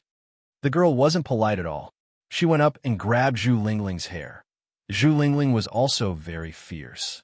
She reached out and tore off the girl's shirt. Seeing the two of them fighting, Huamin couldn't just sit back and watch. She wanted to pull the two of them apart. However, the 4 or 5 girls behind her suddenly ran up and started fighting with the two of them. Huamin saw this and felt that this wouldn't do. She immediately joined the fight with Zhu Lingling. Huamin didn't learn Taekwondo, nor did she know any martial arts. However, she was agile and had fast reactions, so she was very popular in group fights. The third-year girls were more vicious. One of the girls picked up a wooden mop from the side. She directly slapped Zhu Lingling's head. Huamin reached out her hand to stop it. Then she kicked hard and the mop broke into 2. Then, Huamin quickly picked up the mop from the ground and pointed it at the cheerleader's face. I'm sorry. Hurry up and get your people to help. Otherwise, I might accidentally scratch your face, and then you won't be pretty anymore. How dare you? The girl was furious. Huamin didn't say anything. He moved the mop forward, and the girl screamed in fear, "Stop fighting." Sistering, seeing that their boss had spoken, the girls immediately stopped. Stop fighting. Let's go. Security will be here soon. Seeing that she didn't gain any advantage, the girl didn't want to continue. Most importantly, Huamin felt that if this continued, the two of them wouldn't be able to escape. If she didn't give the order, she would have to teach this cheerleader a lesson. Fuck, don't run. Keep fighting. Coward. When Zhu Lingling fought, she really didn't care about her life. One of them could fool several of them, and then they would fight and bite each other like shrews. Huamian didn't know whether to laugh or cry. After the women left, Huamin helped Zhu Lingling up. She was in a sorry state. Her hair was torn and messy, and there were footprints all over her school uniform. Huamin threw down the mop and sighed slightly. Let's see if you'll still come to see the captain of the basketball team in the future. You're just sitting at home, but trouble is falling from the sky. It was really a disaster for no reason. Huamin wanted to continue lamenting. He thought that Zhu Lingling would be obedient, but she got even more excited. Fuck, I only wanted to look. These little bitches are too much. Now, I'm going to do it for real. Then, without waiting for Huamin to stop her, she limped toward the door of the basketball team's locker room. Is Xing Yin here? Come out.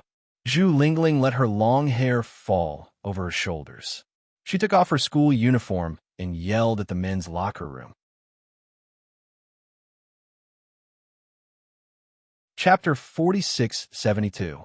Hearing this, Xing Yin came out with the entire basketball team behind him, including Qin Chu and Gao Ran. Hey, isn't this woman from your class? Gao Ran whispered as he glanced at Qin Chu. Qin Chu didn't say anything. He glanced at Zhu Lingling and then at Huamin behind her. He saw them on a basketball court just now. However, their eyes were always on the captain. Needless to say, Qin Chu was disdainful. He kept cursing Huamin in his heart for not having good taste. She actually liked the big black bull, Xing Yin. I'm Xing Yin, and you are... The captain of the basketball team had just changed into casual clothes and looked at the girl in front of him with a confused expression. Grade 1, Class 1, Zhu Lingling. Oh, hello, what's the matter? In front of so many people, Xing Yin couldn't directly flirt with the girl. However, he had to admit that the girl in front of him was very flirtatious. Her long hair fluttered in the wind, and she had a slim waist and long legs. Do you want to date me? As soon as Zhu Lingling said this, the crowd went into an uproar. Huamin covered his face with both hands. He really wanted to shout, I don't know this crazy woman. Everyone whistled and cheered at the side. Hey, Captain, she's your fan. Captain, you're in for a treat. A few basketball players began to tease Xing Yin. His face instantly turned red. Hey, don't joke around. This kind of joke isn't funny. Zhu Lingling was straightforward. She reached out and flipped her long hair. Her movements were as seductive as they could be. To be honest, Gao Ran was a bystander. Even as he watched, his heart was rippling. Qin Chu's gaze fell on Huamin, who was covering his face with both hands 3 meters away. He had never seen her so embarrassed before. He suddenly felt that it was very funny. I'm not joking. Really, I know you have a girlfriend. That cheerleader or something. But that girl looks so submissive. Do you really want to date her? Isn't it boring? Why don't you be with me? I promise you'll be happier. Zhu Lingling was willing to say anything for revenge. All the men were dumbfounded when they heard her say that she was old. He thought to himself, this lady is amazing. She's a senior. Xing Yin really didn't know how to answer. There was no love between him and Jiang Xiaoying. One was the captain of the basketball team, and the other was the captain of the cheerleading team. They were a perfect match. Everyone said that they were suitable for each other. Then, they inexplicably got together. In fact, they didn't have much time to eat and talk together. However, the little girl in front of him, once she took off her school uniform and flipped her long hair, it caused ripples in his heart slightly. Zhu Lingling, that's not good. Aren't you a homewrecker? Unknowingly, Gao Ran went up to teach Zhu Lingling a lesson. To be honest, he wasn't familiar with Zhu Lingling. If they hadn't eaten spicy hot pot together today, he wouldn't have known that this girl was in Qin Chu's class. What does it have to do with you? Zhu Lingling glared at Gao Ran. I can't stand it. You know he has a girlfriend, but you still want to steal him. You have a problem with your morals. Gao Ran continued to criticize her. They're not married, right? Xing Yin can choose for himself. What kind of homewrecker is this? What kind of morals is this? Damn it. I think you've watched too many stupid dramas. Get out of the way. Zhu Lingling had just finished a fight and was still angry. After being lectured by Gao Ran, the two of them became enemies. She's here to confess. What are you doing here? Are you here to liven things up? Qin Chu walked over to Huamin and whispered to him. Chapter 4673. When Huamin heard the voice, he immediately lowered his hands. When he saw the person in front of him, he was a little surprised. Then he smiled awkwardly. I'm sorry, everyone. Miss Zhu Lingling is drunk. She was just fooling around with you guys. Sorry to disturb you, bye.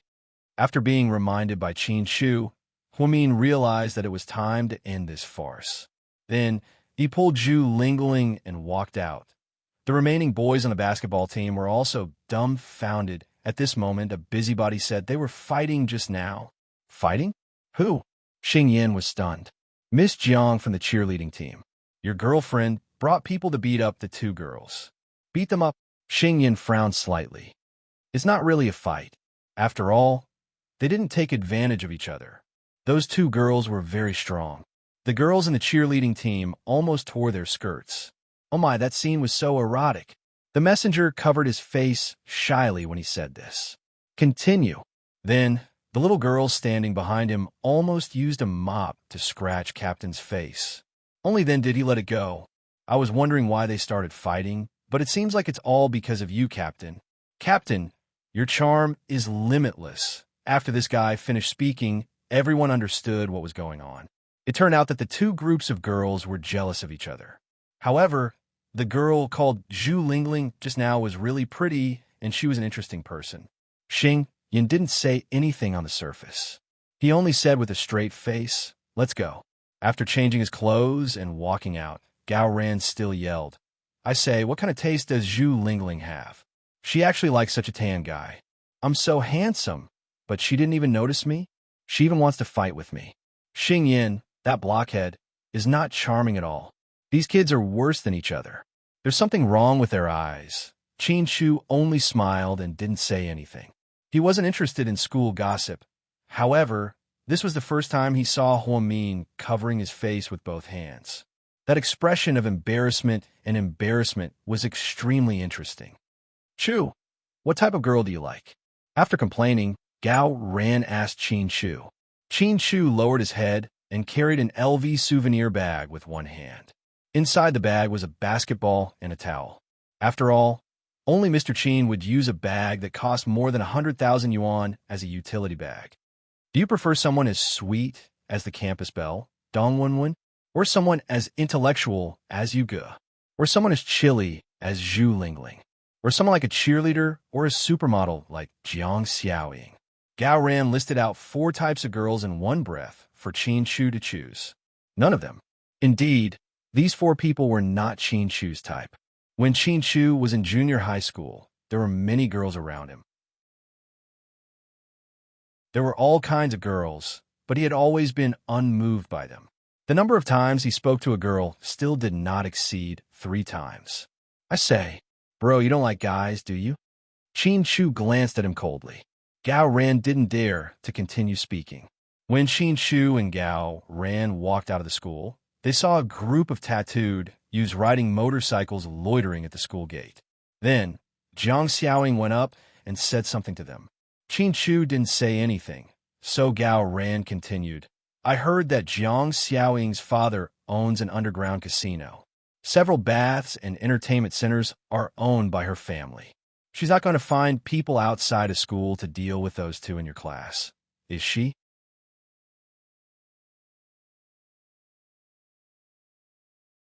Chapter 4674. Qin Shu glanced at Gao Ran. You seem to care a lot about our class. Look, I'm your best friend, right? Gao Ran put his arm around Qin Shu's shoulder and smiled. But you don't seem to care about me, ahem. I'm actually interested in the top student in your class, Gao Ran lied. You're such a shallow person. You should like Zhu Lingling. Qin Shu exposed him. Gao Ran immediately became nervous. Nonsense. Zhu Lingling is so vulgar. If I like her, it'll be so tasteless. Qin Shu smiled slightly and stopped teasing Gao Ran. Before he left, Qin Shu didn't forget to look at Jiang Xiaoying and the people outside of school. In the evening, after dinner, Huamin and Jixin sat under a big tree in the yard and read a book. Jixin wasn't as smart as his sister, so he had to be watched when he did his homework. Huamin held a small wooden stick and read a novel while watching Jixin. Whenever Jixin was distracted, she would hit him without hesitation. Sis, yeah? What novel are you reading? It's none of your business. Just do your homework. Jishin shrunk his neck when she hit him with a wooden stick. Sis, I'm so jealous of you. You don't have to read or study, and you do so well in the exams. God gave it to me. I can't help it, Huamin said proudly. She only dared to be so arrogant in front of Jishin. Sis, I heard there are a lot of rich second-generation heirs at Second High, right? Yeah, Huamin said lazily. I heard that there are luxury cars parked at the gate every day. Are there Lamborghinis and Maseratis? Yes, yes. Have you seen anyone drive a Bumblebee? It's the Chevrolet Camaro from Transformers.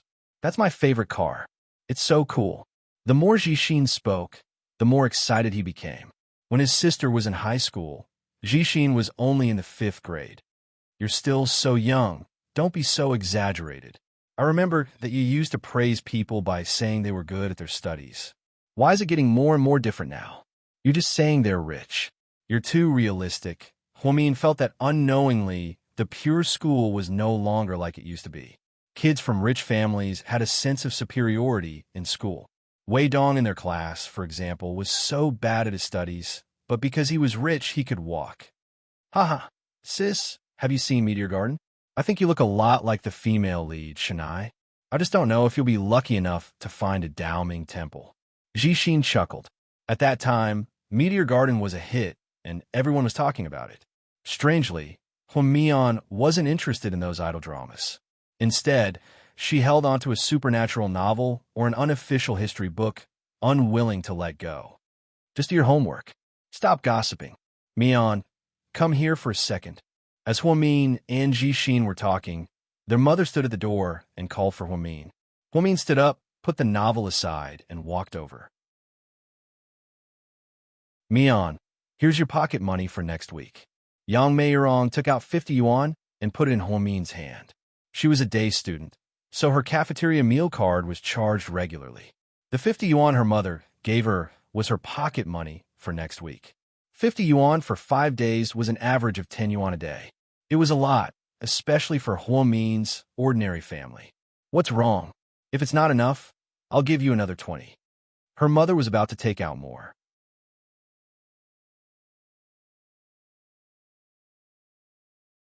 Chapter 4675.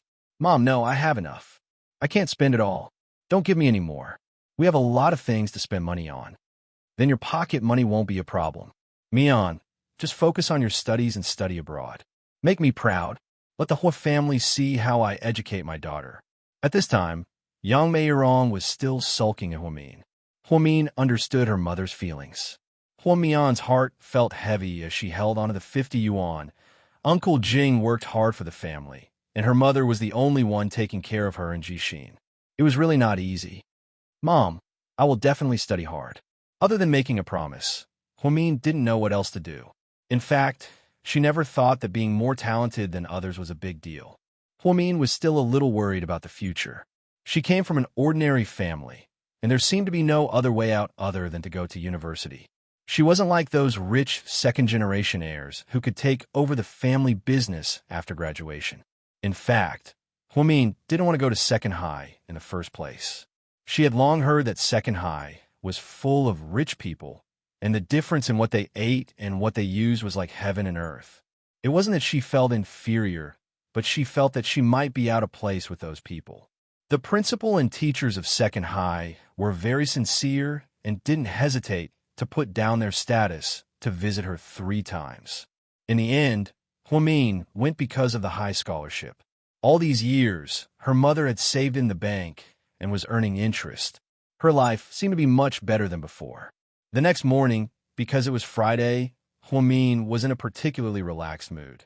On Saturday and Sunday, other than helping her mother with the occasional housework at home, she often went to the nearby mountains to pick mushrooms and wild vegetables. She had a lot of fun. When she was tired, she would eat the bread and water she brought. At that time, her stamina seemed to never run out. The classes on Friday were more relaxed. After the cultural class in the morning, there was music class, physical education class, and self-study class in the afternoon. These classes were the favorite of the bad students because they basically had no classes, They could sleep and play whenever they wanted. Some boys even secretly climbed over the wall to go to internet cafes and game arcades. At that time, there was no WeChat, and the students' phones were very old. They could only make calls and send text messages. Moreover, it was very expensive. Only a few rich second-generation heirs like Qin Shu would use advanced mobile phones that could surf the internet. Mian, let's go out and play later. Where to? Playing billiards and surfing the internet? Anything is fine, Zhu Lingling said. Let's not go. There's a lot of money there. Huamin thought that if he went to those places, he would definitely have to spend money.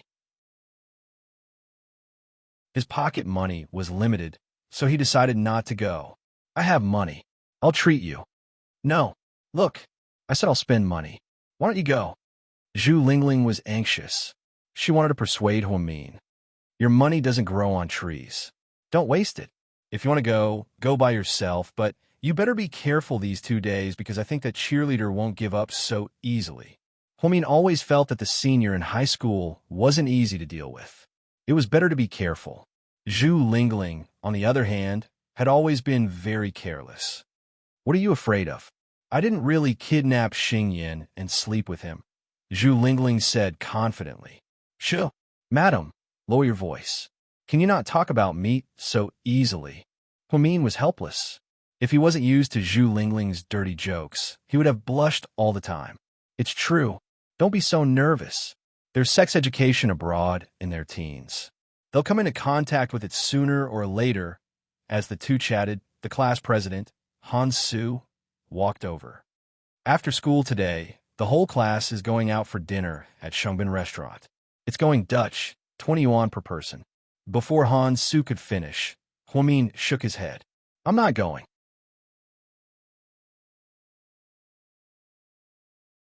Chapter 4676. Han Su didn't expect Huamin to refuse so directly. Therefore, he was slightly surprised. Why? Huamin, is she in trouble? Yeah, she's in trouble. 20 yuan per person is too much. Can't the two of us not go? Zhu Lingling smiled. Han Su was in a dilemma. After all, going Dutch was the fairest way. Besides, 20 yuan per person didn't seem to be a lot for high school students. In fact, Huamin didn't care about the 20 yuan. After all, her mother had just given her 50 yuan as pocket money last night. She didn't want to go because she didn't have a good relationship with her classmates. Okay, I'm just kidding. Mian isn't refusing to go because she's short of money. She won't go, and I won't go either. Zhu Lingling was determined to go with Huamin. If Huamin went, she would go. Huamin, it's been a long time since school started. After you came, we haven't had much time to interact with you. You can take this opportunity to get to know them. Then you can teach them some learning methods. After all, if our class does well, everyone will be proud. Han Su was good at speaking in a bureaucratic tone, so he was really suitable for the position of class president. Huamin still shook his head. Forget it, class president. I'm really not suitable for this kind of occasion. You guys go and have fun. Then, Huamin took the badminton racket and pulled Zhu Lingling to play badminton. Han Su didn't know what to feel. He felt that Huamin was a person who was difficult to get close to. He always had an unapproachable aura. He was no stranger to this feeling, because he had seen the same feeling in Qin Shu. Only 3 people in the class didn't attend this party. Qin Shu, Huamin, and Zhu Lingling. Zhu Lingling was actually quite popular, but she refused to go because she and Huamin were inseparable. As for Qin Shu and Huamin, Han Su felt that both of them were weirdos. After school, the students who were going to the gathering all waited at the entrance and then went to the restaurant together. Qin Shu stayed behind to play basketball with Gao Ran. Huamin and Zhu Lingling were intercepted in the school. She didn't know how those people got in, but near the basketball court, 5 or 6 men surrounded the 2 girls. In fact, Zhu Lingling was not looking for the basketball captain. She was just fooling around yesterday. She planned to cross the basketball court with Huamin to the other door and then go to Aixien to eat ramen. Sisters, please stop for a moment. Huamin looked at those people warily and then secretly held Zhu Lingling's hand. Who are you? Zhu Lingling's eyes were full of enemies. We were asked by a friend to persuade you not to steal someone else's love, okay? Huamin didn't expect that the tattooed young man would speak in such a genteel manner. The fact that the young men surrounded Huamin and Zhu Lingling immediately attracted a lot of attention. Qin Shu and Gao Ran were playing basketball when they heard someone running in a panic. Captain Xing, the girl who confessed to you yesterday is surrounded by people outside. Do you want to go and take a look? Although Xing Yin was tall and strong, he was actually quite timid and never got into fights. When he heard that Zhu Lingling was surrounded by young men outside the school, he hesitated. Don't meddle in other people's business. Let's continue playing basketball. His words made Gao Ran very unhappy. Captain, the girl did it for you yesterday. Don't you want to go and take a look? What if she was beaten up because of you? Don't you feel guilty? Gao Ran looked at Xing Yin and said sarcastically. Chapter 4677. I don't know the girl either. What does it have to do with me? In the end, Xing Yin still said something heartless. Gao Ran was furious when he heard this. I'm in a fucking bad mood. I'll fucking hit him. Fuck. Gao Ran cursed and turned to leave. Qin Shu didn't say anything and followed him. Gao Ran is quite arrogant. Should we find someone to teach him a lesson? One of Xing Yan's lackeys wanted to curry favor with his boss, so he suggested this idea. After all, Gao Ran had embarrassed the captain in front of so many people. Unexpectedly, Xing Yan was still calm. Don't provoke him. Do you know who his father is? The kid didn't say anything and was a little confused. In the future, don't provoke Gao Ran for no reason. He's not someone we can afford to offend. Xing Yan was a senior in high school and had some experience. He knew Gao Ran's family background very well. These nouveau riche around him thought that they were rich and didn't know the immensity of heaven and earth. One had to know that with one sentence from Gao Ran's father, their fathers would be investigated thoroughly. It would be a matter of minutes before they were sent to the police station. Gao Ran should be a famous second-generation official at Second High. However, some people didn't know his identity. They only thought that he was Qin Shu's lackey. Unexpectedly, they were an alliance of officials and businessmen. The Gao family and the Qin family were family friends and had a good relationship. Qin Shu and Gao Ran were inseparable at school. When Gao Ran and Qin Shu went out, Huamin and Zhu Lingling were still confronting those people. Little sister, we also know that it's not good to hit a woman, but if you don't know what's good for you, then don't blame me for slapping you a few times. When the time comes, your reputation will be ruined and you won't be able to stay in Second High anymore.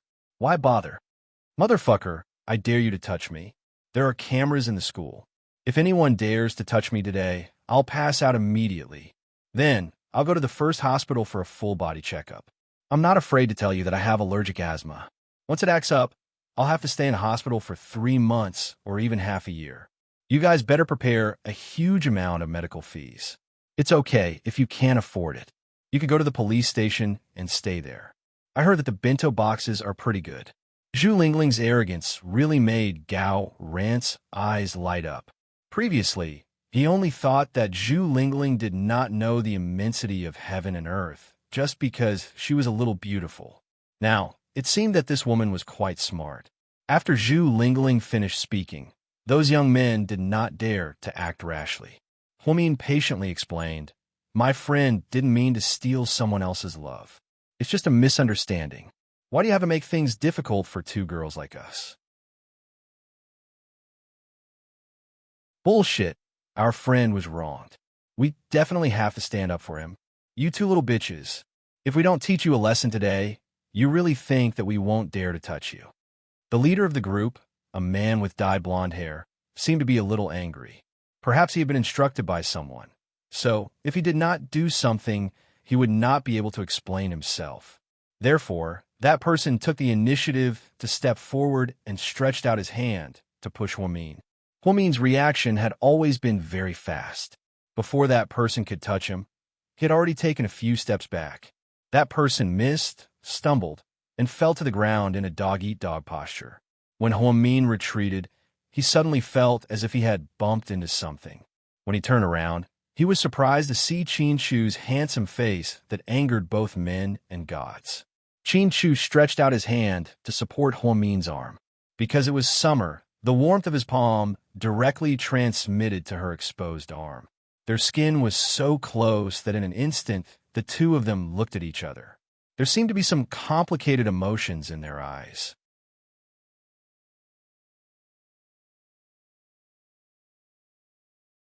Chapter 4678. Gao Ran rushed over first. He walked to Zhu Lingling's side and looked around at the young men surrounding them. "Oh, what's going on?" A group of men bullying two female students. "Brat, mind your own business." One of them threatened Gao Ran angrily. "Why can't I care? They're my classmates." Gao Ran deliberately moved closer to Zhu Lingling. "Why are you here?" Zhu Lingling lowered her voice and looked at him sideways. "A hero saving a damsel in distress," Gao Ran said. Zhu Lingling was speechless. Only Gao Ran would be able to say such a lame line. "Are you okay?" Qin Chu asked Huomin. Huomin shook his head. Qin Chu then walked to Gao Ran's side. "This is a school. You outsiders can't come in, and you can't bully our students. Hurry up and leave." Qin Chu didn't like to talk nonsense like Gao Ran. He explained the situation very concisely. Unexpectedly, those people didn't know what was good for them at all. At this moment, more and more people gathered around. Even the few cowards from the basketball team were standing behind the crowd and watching. Gao Ran's morale was greatly boosted.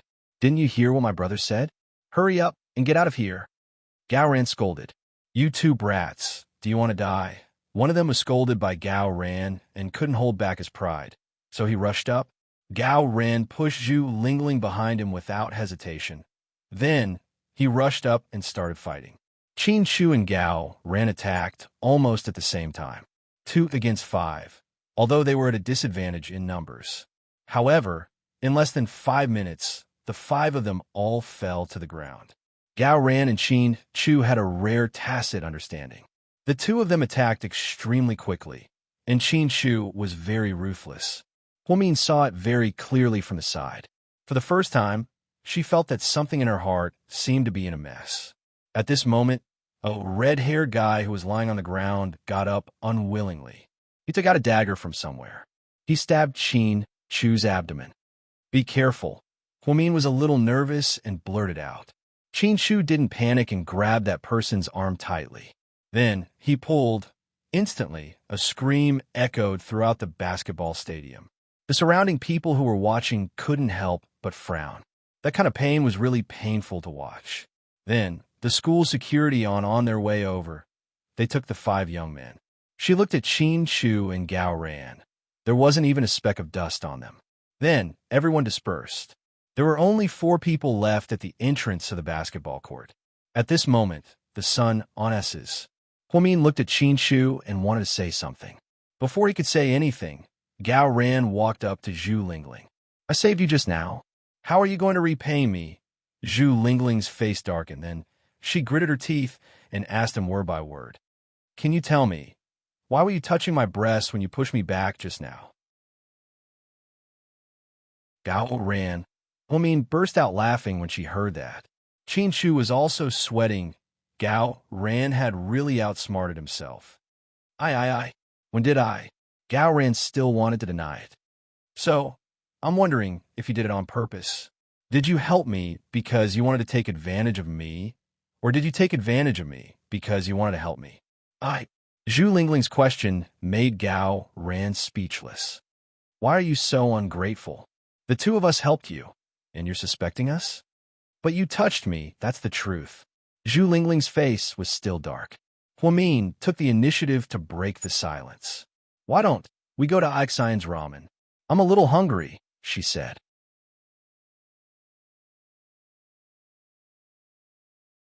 Chapter 4679. After hearing Huomin's suggestion, Gao Ran also felt a little hungry. "But the 2 of us have helped you so much, yet you 2 are so stingy. You're treating us to Ixion's ramen? 2 yuan for a bowl of noodles, and you're sending us away?" Gao Ran was unconvinced. Huomin glanced at Gao Ran and smiled. "You're thinking too much. We're not treating. The 4 of us are splitting the bill." Gao Ran. "Qin Chu, all right, you win. 2 yuan for a bowl of noodles, and you want to split the bill with us. You're ruthless. Gao finally understood why Huamin, a straight-A student, was unpopular in class. He was simply a weirdo among weirdos. Huamin's words made Qin Chu laugh. Then, the four of them passed through the basketball stadium and went to Xian's ramen from the side door. Perhaps they came out too late, so there were very few students in school. When they entered Xian's ramen, there was only one other table of customers besides them. It was much quieter than usual. "Boss, for bowls of beef ramen," Huamin said. "Boss, I want an extra 10 yuan for beef," Gao said. "You'll pay for it yourself." Zhu Lingling looked at him. "What else can I do? If I expect you to pay for me, then it'll be too late." Gao felt that he and Zhu Lingling might have been enemies in their previous lives. When they met, other than fighting, there seemed to be nothing else to do.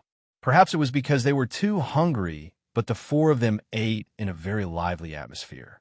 They tacitly didn't speak and ate mouthful by mouthful. In the frozen air, there was only the sound of noodles being eaten in unison. The boss looked at this group of cute high school students and was in a good mood. He even gave them his own tomato brisket soup for free. When it was time to pay the bill, Huamin actually had to pay. He said that he wanted them to split the bill, but it was just a joke. She wasn't that ignorant. If it weren't for the help of these two boys today, she and Zhu Lingling might have been in some trouble. At least, they wouldn't have been able to get away so quickly. Unexpectedly, Huamin was just about to get up.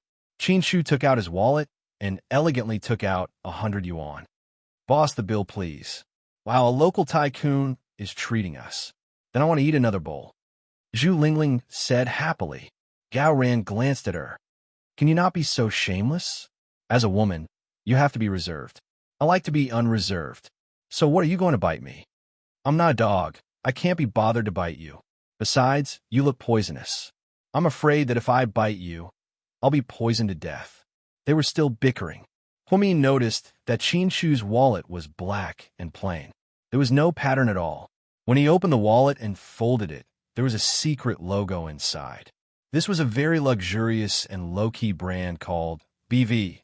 Compared to Louis Vuitton, this brand had more of an emotional appeal. Seeing his low-key personality, Huamin's impression of him increased by a few points. "How are you two going back later?" Gao ignored Zhu Lingling and asked Huamin. "Let's take the bus. I don't have time to go to my house. I'm planning to transfer. Why don't you stay at my house?" Zhu Lingling invited when she heard that Huamin wanted to transfer. Huamin shook his head. "It's okay. It's not that late. I'll walk slowly. Anyway, it's my rest day tomorrow." "Where do you live?" Qin Chu asked her. "Eastern Suburbs, Commoner District." Everyone thought that Qin Chu would say, "Why don't I send you home?" Even Huamin thought that this boy wouldn't ask where he lived for no reason.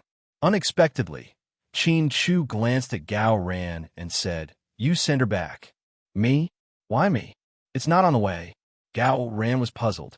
"Isn't your grandma's house in that direction too?" Gao "Huamin, I say, why are you torturing me when you're flirting?" Gao didn't feel awkward saying it to his face.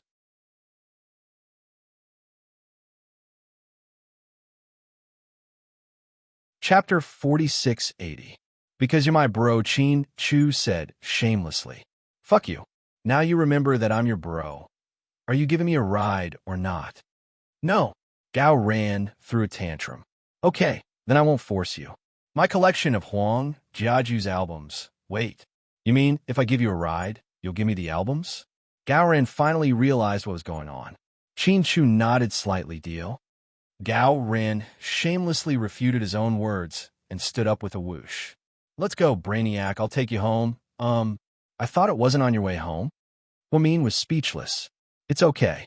I miss my grandma, so I'll go see her," Gao said calmly. "Gao, don't you think you're being hypocritical?" Zhu Lingling couldn't stand it anymore. "Don't always be there for me. Hey, what about me? Who's going to take me home? Qin Chu you?"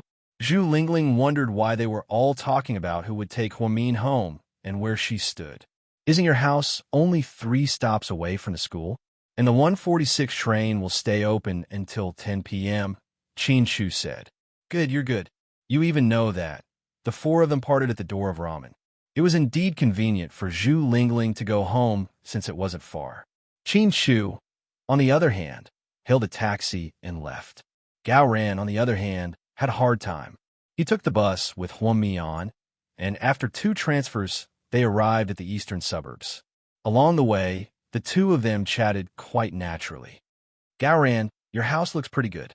Why does your grandma still live in the eastern suburbs? Huang Min was curious. My grandparents have retired. They have a courtyard house in the eastern suburbs. They like to play with some flowers and plants. They are very carefree. That's true. Most of the city is being renovated. Only the eastern suburbs are left with single-story houses, Huang Min said. Yes, but it's going to be demolished soon. When that time comes, you'll be the second generation of the demolition team. Ha! Huang Min, by the way, Huang Min, don't you think that Qin Shu treats you differently? Nope. We've been in the same class for almost 2 months, but we haven't spoken more than 20 sentences, Huang Min said truthfully. Then you should be content. We were classmates in junior high school. She was a girl.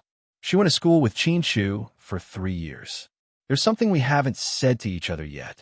Huang Min, are you shocked? Yes, a little bit. His personality is like that. He doesn't like to talk, especially to girls. Gao Ran said, I can tell, but he seems a little willing to talk to you. No, if he really wanted to talk to me, he wouldn't have asked you to drive me home. Huang Min smiled. That's because you don't know what he's doing tonight. Gao Ran smiled mysteriously. Huang Min was slightly surprised. Then Gao Ran continued. Chu is the only child in his family. When he was 10, he followed his father to attend board meetings. When he was 15, he was able to attend board meetings on his own. Every Friday is a high-level meeting of GK, and all the shareholders are there. This is an agreement between him and his father. Otherwise, why would he ask me to drive you home? I see. Huang Min was quite shocked. To be honest, Qin Shu was only 17 or 18 years old. Every Friday, after school, he would go to the company for a meeting. That was quite impressive. Huang Min, yeah, if Chu really pursues you, would you be willing? Gao Ran asked nosily. Huang Min's cheeks flushed slightly when he heard this. This kid had the same personality as Zhu Lingling. They didn't know how to be reserved at all.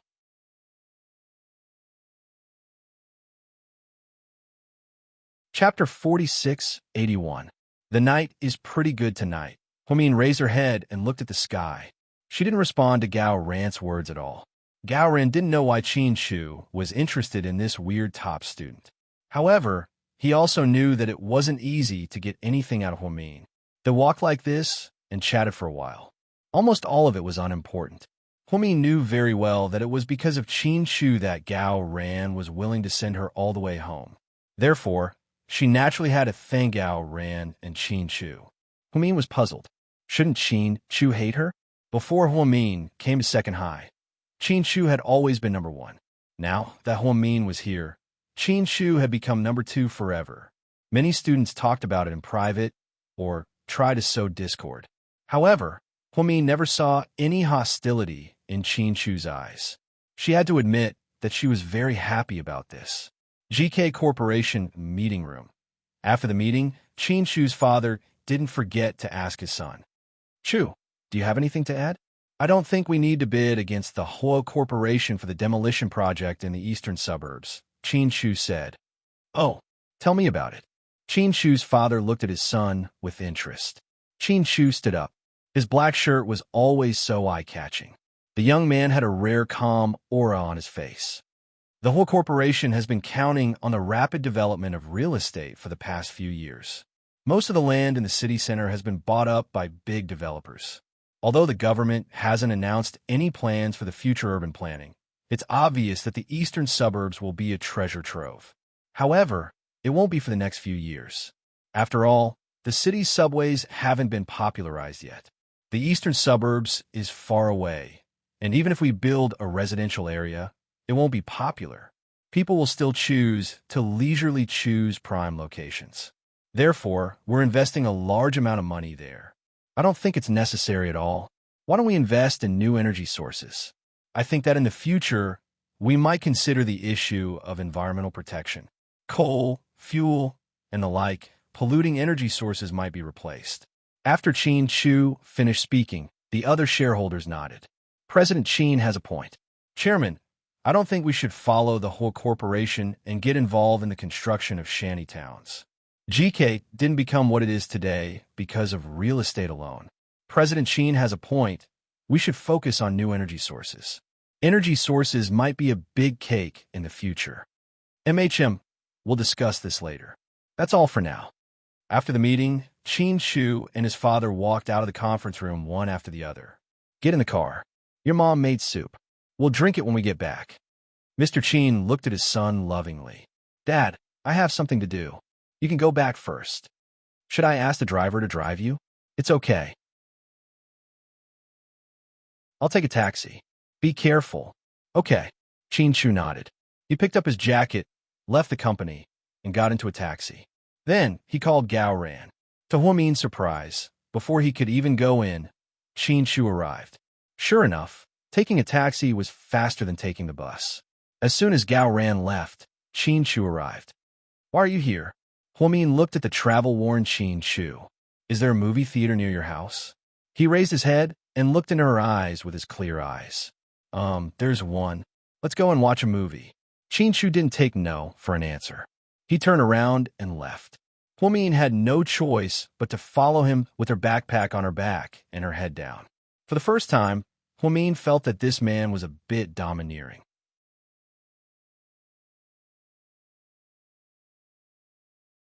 Chapter 4682. The movie theater near Huamin's house could only be described with one word: rundown. In other words, it was too rundown. It was a residential area for the commoners, so there was a lack of consumption. It was difficult to even afford food and drink, let alone spiritual food. Therefore, when the two of them arrived, there were not many people in the movie theater. There were only 3 couples sitting in the hall. Huamin followed behind Qin Chu without saying a word. Qin Chu went straight to the front desk to buy tickets. At that moment, Huamin saw clearly that although the movie theater was run down, the posters were new. A foreign girl in a red dress with a cool weapon in her hand. There were 4 big words written on the poster: Resident Evil. Huamin did not like to play games, so when Resident Evil was released in the early years, she did not play much. She did not understand what kind of movie it was, until she walked in with Qin Chu. The two of them were at 9:50 p.m. Sitting in the rundown movie theater, there were only 7 people in the hall, including the two of them. When the movie was officially released, Huamin realized that she had been tricked by this guy. Because they did not prepare in advance, the name did not seem like a low-level horror movie. Therefore, Huamin had been watching it as a popcorn movie. She took advantage of the time when Qin Chu went to buy tickets. She also bought cola and popcorn. The two of them sat side by side in the 5th row. The 5th row was actually very close to the screen. At that time, there were no 3D theaters to speak of, especially a small movie theater like this. Therefore, Huamin happily sat in the 1st row, waiting to watch a much more enjoyable movie. However, as soon as the movie started, a zombie scene appeared without warning. The visual stimulation and sound effects scared Huamin so much that she trembled. Then, she subconsciously moved closer to Qin Chu. Then, this guy went crazy and asked her as if nothing had happened. "Are you okay?" "I'm fine." Huamin gritted her teeth. It had to be said that Qin Chu was indeed very happy and enjoyed the whole process. Because he was a player of the Resident Evil game version, he resonated with the movie when he watched it. Huamin wasn't as scared as before after learning that it was a zombie film. Following the plot, he felt that it was really quite exciting. It was a supercomputer that was infected with a virus and turned into a villain, turning scientists into zombies. Thus, the protagonist entered into an endless mode of fighting zombies. This type of film was not popular in the country in the early years, so when it was first released, it was indeed very popular. In fact, Qin Chu had already seen it once at the cinema in the city center. However, because she felt that it was very interesting, she decided to take Huamin to see it again. Of course, it was also a little prank. The truth was, she was indeed frightened at the beginning. She couldn't help but stick close to Qin Chu. By the time they finished watching the movie, it was already 11 o'clock at night. After walking out of the cinema, Chin Chu asked her, "Are you hungry?" "I'm okay." Huamin didn't pretend to grumble and rubbed her stomach. "Shall we eat barbecue?" "I'm fine with anything," Huamin said. At that time, she was indeed a Buddhist woman. "If you go home late, won't your mom scold you?" he asked. "I told my mom that I'm with my classmates, so she won't worry." Actually, Yang Merom's control over Huamin was considered relatively lax among the parents. This might have had something to do with Hua Min's results. Her own child always came in first place without any suspense. How could she still ask her to do homework at home every day? "Then let's go and eat some barbecue." Chin Chu was in a good mood. During the company meeting in the afternoon, he didn't eat much at the buffet, so he was a little hungry now. He took Huamin around Huamin's house and finally found a small shop that was open day and night.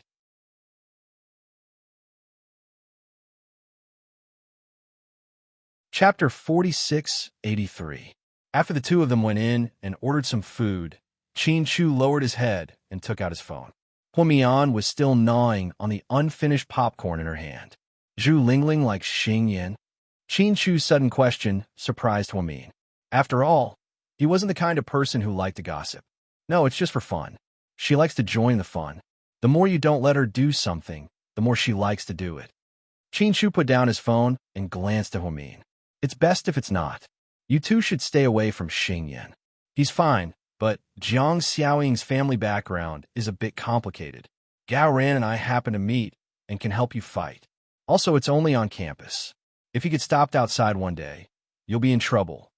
"Okay, I'll be careful." Huamin knew that Chin Chu meant well and reminded her and Zhu Lingling. She didn't know Jiang Xiaoying's background, but she believed that Chin Chu and Gao Ran should know. This was definitely not an alarmist talk. Besides, Zhu Lingling didn't like Xing Yan to begin with. She was just angry with the cheerleader. After chatting for a while, the skewers were ready. The two of them didn't talk much, so they tacitly ate the skewers as soon as they were served. Huamin didn't like fatty meat. Ever since he was a child, he didn't eat a single bite. Even when his mother cooked braised pork at home and Jixin ate it until his mouth was full of meat, Huamin didn't eat it. Therefore, she picked out all the fatty meat in the skewers and only ate the lean meat. "You don't eat fatty meat?" Chin Chu looked at Huamin. "Oh, it's disgusting." "Chin Chu, if you like it, I'll give it to you so that it won't go to waste." Huamin deliberately pushed the fat meat in front of Chin Chu. Unexpectedly, he looked at her with disdain. "In your dreams." Huamin couldn't help but laugh out loud. He didn't expect his reaction to be so cute. That devilish laughter made Chin Chu even more disgusted after dinner. Chin Chu sent Huamin back. Although it was a civilian district, it was very quiet and safe at night. The people who lived in the neighborhood were all neighbors who had lived together for decades. Therefore, this place was not as complicated as the northern suburbs. There were people from all walks of life. The two of them walked back along the dark street lamps. Huamin was the first to break the silence. "I thought you would hate me," Huamin said. "Why?" Chin Chu tilted his head and looked at the girl beside him. Her delicate side profile was even clearer in the night. It was very cute. "Because I heard before I came, you were always first in your grade. After I came, you were..." After hesitating for a moment, Huamin decided to tell the truth. "After I came, you were always number 2. Sure enough, after hearing this, Chin Chu's face darkened slightly. "That's why I think you might treat me like a mortal enemy. I do want to deal with you. That's why I took you to watch movies and eat barbecue. I'll destroy you with a sugar-coated bullet," Chin Chu said. "Really?" Huamin didn't know whether to laugh or cry. However, seeing how serious Chin Chu was, he wasn't sure if it was true or not. This is only plan 1. There's also plan 2. Do you want to hear it? Chin Chu suddenly said. "Let me guess, are you going to dismember my body and throw me into a stinky ditch to die on my own?" Huamin laughed. Chin Chu shook his head.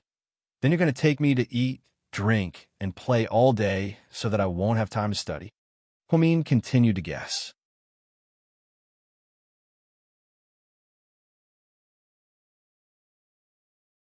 Chapter 4684.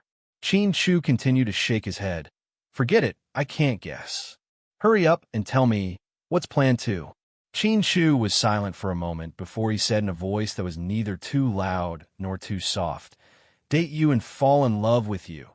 Then I'll fall in love with you and be addicted to your tenderness. My grades will plummet." Huamin continued to joke. Chin Chu shook his head again. "After you become my girlfriend, even if you get first place every time, I won't be embarrassed, because we'll be family anyway. What's the difference between first and second place?" "Ha ha, you've got a great plan. If I can't beat you, I'll bribe you, recruit you. Sooner or later, I'll assimilate you. We'll become family." Huamin laughed happily. After all, she admired Chin Chu's imagination and thought he was joking. Chin Chu didn't deny it, nor did he continue to explain. He just smiled slightly. The truth was, it was a long way from the barbecue restaurant to Huamin's house. It would take at least 20 minutes to walk. However, as the two of them chatted and walked, they felt like time passed by very quickly. They arrived in no time. When they reached the door, Huamin turned around. "I'm here. Immerse, you're not going to walk back, are you? What are you thinking? It's 20 kilometers from your house to mine. Do I have to walk for 3 days?" Chin Chu was speechless. "Haha, it's not easy to get a taxi here. You might have to walk for more than 10 minutes to get to Shergo Road. It's okay. Thank you for the movie and barbecue today." "MHM." Chin Chu nodded. "So, I've decided to repay you. I'll do fewer questions in the next monthly exam. I won't be too far behind you. I won't embarrass you too much." After speaking, Huamin ran in before Chin Chu could say anything. "Naughty." Chin Chu looked at her back and smiled warmly. He knew that Huamin's personality was not the kind of person his classmates had seen. He slept in all day, ignored everyone, loved to act cool, and was a top student. Huamin was just a little girl who was afraid of trouble, didn't want to fight against each other, and didn't want to make false friendships. Actually, his thoughts were very pure, even purer than draft beer. Beneath those perfunctory appearances, there was a genuine, laughing, and occasionally amusing little girl. Chin Chu liked it. He liked it very much. He didn't tell Huamin before Huamin came to second high. "When I first saw her interview on TV, I felt that this young lady would definitely be my wife in the future."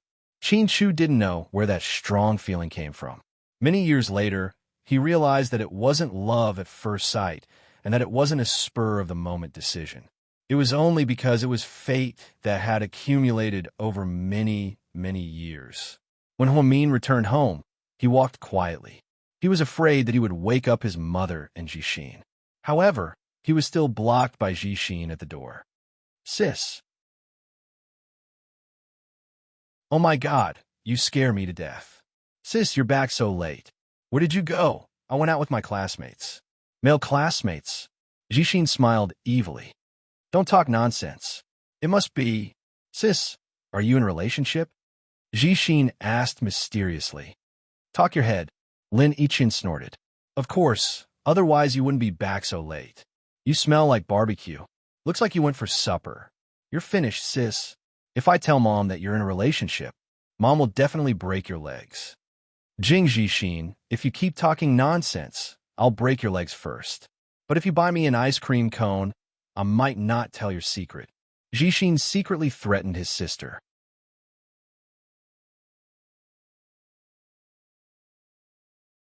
Chapter 4685. "You look like an ice cream cone." Huamin punched Jixin's head and quickly closed the door. "My sister is so violent. I don't even know if she'll get married in the future." Jixin looked at his sister's door and sighed slightly. But reality proved that Jixin was overthinking. Not only would Huamin get married, but she would also be very popular. Huamin stayed up late on Friday, so on Saturday morning, she slept until 10:30 a.m. Her mother was afraid that she would be too tired from studying, so she didn't wake her up. When Huamin got up, no one was at home. As usual, there was rice in the pot. Jixin must have gone to play soccer with his friends, and her mother must have gone to the nearby mountains with the neighbors to pick some mushrooms and dig up some wild vegetables. After Huamin got up, she washed up and ate quietly. In the pot, there was white rice, her favorite steamed egg custard, and a serving of garlic stir-fried meat. Halfway through the meal, she received a call from Zhu Lingling. Mian, what are you doing? Eating. Damn it. It's 10 a.m. What are you eating? Breakfast or lunch? Either is fine. Huamin smiled. Did Gao Ran give it to you last night? Yeah. Did anything romantic happen between you two? No. P.S. I don't believe it. That guy is so perverted. How could he not say anything romantic to you? Zhu Lingling didn't want to give up and continued to ask. Huamin ate while holding her phone. Gao Ran is obsessed with looks. He didn't like me to begin with. I'm just playing noodle. He likes beautiful women, gorgeous women. Oh yeah, women like you. Don't talk nonsense. I don't like him. He's a pervert. How is he a pervert? Huamin couldn't help but laugh. He looks wretched. He always pretends to be handsome. I heard that he flirts with all the pretty girls in the 8th class. He calls them his first wife or second wife.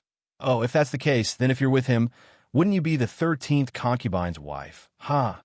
Huamin suddenly thought of the 13th mistress in Huang Fei home and laughed happily. Motherfucker, can you stop letting your imagination run wild? Let's not talk about this. What's the plan for today? Nothing. I'll take you out to play. No, I'm a good kid. Billiards, want to play? It's really, really fun. I just learned it from someone last week. There's a billiard hall near the school. It's really cheap. 20 yuan is enough for a day. No, 20 yuan is too expensive. I'll pay. I'm not going either. Io, why are you like this? Then I'll go to your house to find you. If you don't come with me, I'll eat and drink at your house. After speaking, Zhu Lingling hung up the phone before Huamin could say anything. Huamin was speechless. It was true that Zhu Lingling liked to play. She had been like this since high school. Later on, they would often go to nightclubs and KTV, but this didn't affect their friendship. Huamin didn't like those kinds of places, but he would accompany Zhu Lingling there. Huamin said that he didn't want to play billiards, but Zhu Lingling couldn't resist her coaxing. In the end, he still went. However, he didn't expect to run into some trouble at the billiard hall this time. Many of the billiard halls near the school were run by hooligans. At that time, the crackdown on gangs wasn't so strict. Many hooligans who dropped out of school in their teens followed hooligans in their 20s and called them Big Brother. They thought they were gangsters. Zhu Lingling heard from her classmates that it was cheap to play billiards here, but she didn't expect it to be a gathering place for hooligans. Therefore, the moment the two of them enter, they were targeted.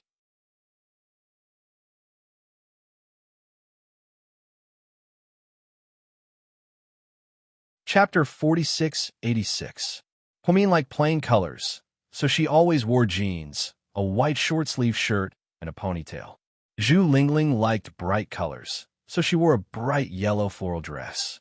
Her long hair fell over her shoulders, and she even wore a headband that matched her dress. It had to be said that she was a beauty at first glance. She was the prettiest girl in Class 1, and she was also famous on the school's beauty rankings. Open the table. No matter what Zhu Lingling played, she was very open. As soon as she entered, she asked the 5 colleges to open the table. The innermost one is not bad. It's quiet. Huamin pointed at the innermost table. Okay. The two of them walked in. Huamin didn't know much about billiards, but with her talent, Zhu Lingling simply explained it to her, and she caught the essence. The two of them began to play. After playing 2 rounds, they were quite addicted. They didn't notice that people on the second floor were already quietly talking about them. The 2 girls downstairs are not bad, especially the one in the yellow dress. She has big breasts and white legs. Ah, that's a famous beauty from our school, and she's in the experimental class. The experimental class is good. She's good at studying. I just want to find a girl who's good at studying to play with. Big Brother June, should I go down and call her up for you now? No need. Let them play first. We'll talk after they're done. The man called Big Brother June had a face full of pockmarks. He looked like a bird that would sprain its foot if it landed on him. His hair was dyed yellow, and he wore a black short-sleeved shirt with a skull on it. His jeans were torn, and there was a tattoo on his arm that looked like a top. Waiter, 2 bottles of soda. Zhu Lingling waved her hand. A 17 or 18-year-old boy immediately walked over with 2 bottles of soda. How much is it? Zhu Lingling asked. It's free. Big Brother June said that he's treating you guys to it. Big Brother June. Zhu Lingling was a little confused. She searched her mind, but couldn't find anyone who knew this big brother June. You know him? Huamin asked her quietly. Zhu Lingling shook her head. Thank you for your kindness, brother June, but I can afford it. Zhu Lingling took out her small and exquisite purse, took out 2 yuan from it, and stuffed it into the waiter's hand. At that time, glass bottles of soda were very cheap, 1 yuan a bottle. Zhu Lingling was better off than Huamin. She was the only child in her family, so she had more freedom in her pocket money. The waiter was in a difficult position. He didn't say much and took the money back to the second floor. He seemed to have a few words with brother June. After 7 or 8 rounds, the two of them felt a little tired. Mian, what do you want to eat? You've already treated me to billiards and drinks. I'll treat you to food later. Huami knew that Zhu Lingling was richer than him. But as friends, it was better to reciprocate. After all, he couldn't always let Zhu Lingling spend money. Okay, then I want to eat hot and sour noodles and beef patties. Sure. Huamin smiled. These snacks were very cheap, and the ones near the school were even more cost-effective. So, Huamin touched the 50 yuan in his pocket with confidence. However, when the two of them put down their billiard cues and walked out, they ran into some trouble. Beauties, wait a minute. Zhu Lingling and Huamin both turn around. You too, our boss, brother June, wants to meet you. Your boss? We don't know him. Zhu Lingling said. Yes, it's because we don't know him that we want to meet. Brother June is very famous around here. If you two become friends with brother June, you can come and play for free in the future. Forget it, let's go. Huamin held Zhu Lingling's hand. She didn't want her and Lingling to interact with these young men. It wasn't because she was prejudiced, but because she felt that as students, it was better not to have too complicated social relationships.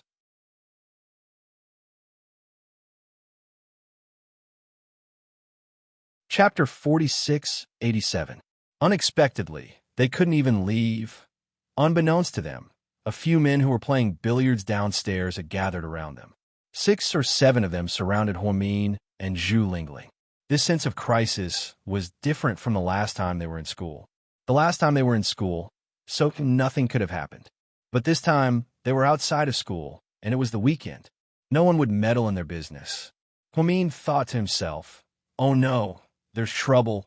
Pretty lady, don't be so rude. Our boss appreciates the two of you. If you don't give him face, our brother June will be very angry. What do you mean? Are you forcing us?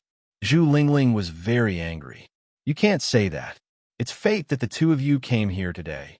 Since it's fate, isn't it good to be friends? I'm not going.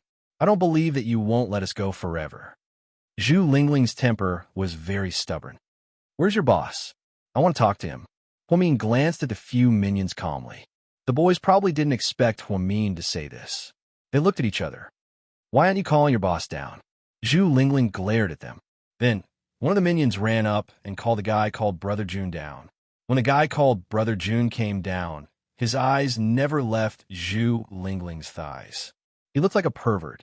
In fact, there were very few young people who valued friendship and loyalty. Most of them were like gangsters on TV. Many of these people took advantage of their hooligans' temper and took liberties with students. Some even seduced high school girls and made them pregnant. Then, they irresponsibly brought them to illegal clinics for abortions. They were very cruel to these ignorant children. Hello, sisters. Brother June said with a smile, holding a cigarette in his hand. You the boss here? Huamin asked him. Yes. So you kept the two of us because you wanted to be friends? That's simple? Huamin asked directly. The man called Brother June looked at Zhu Lingling. To be honest, I'm very interested in this little sister of mine. I want to be boyfriend and girlfriend. Young people in this kind of society were very shameless. The first time they met, they wanted to be boyfriend and girlfriend. What's the difference between this and those bandits in the mountain villages in ancient times?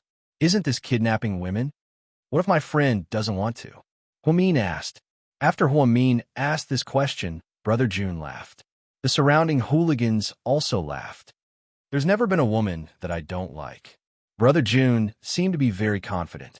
Motherfucker, I just don't want to. Can you kill me? Zhu Lingling had a bad temper. She was furious when she heard what others said. Min pressed down on her hand, indicating that he would not let her continue to be angry. So, if my friend doesn't agree, we'll be in trouble, right? Brother Jun glanced at Min with admiration. Little girl, you're very smart. How about this? Since you've been around for so long, you're considered a reputable person. Then you should have heard of someone.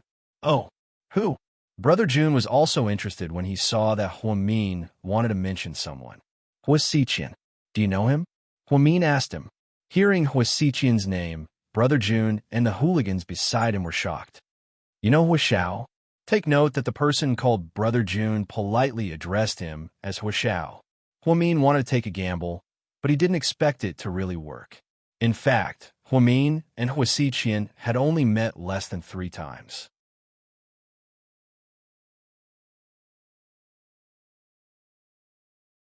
Chapter 4688. However, Min was smart because she knew how to make good use of people. Although she didn't have a good impression of Huasiqian and the Huas, she heard that Huasiqian was doing well in the underworld. When Min was in high school, Huasiqian was about to graduate from university. He went abroad to further his studies after graduating and then came back to inherit his family business. Therefore, Huasiqian was still in the Huaxia Empire at the time. He was studying at a famous university in the country. Although his character was questionable, Huasiqian was undoubtedly a straight-A student. Yes, Huasiqian is my friend. Little girl, you're not lying to me, are you?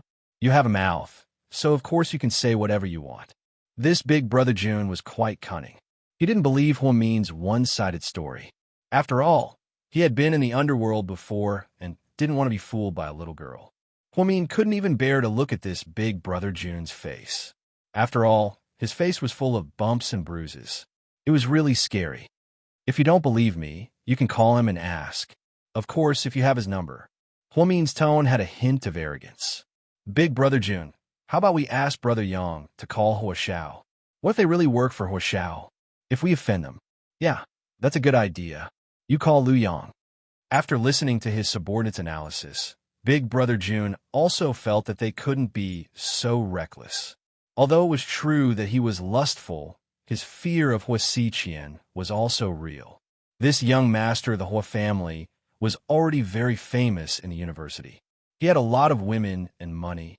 It was said that he had a very violent temper and was the type to seek revenge for the smallest grievance.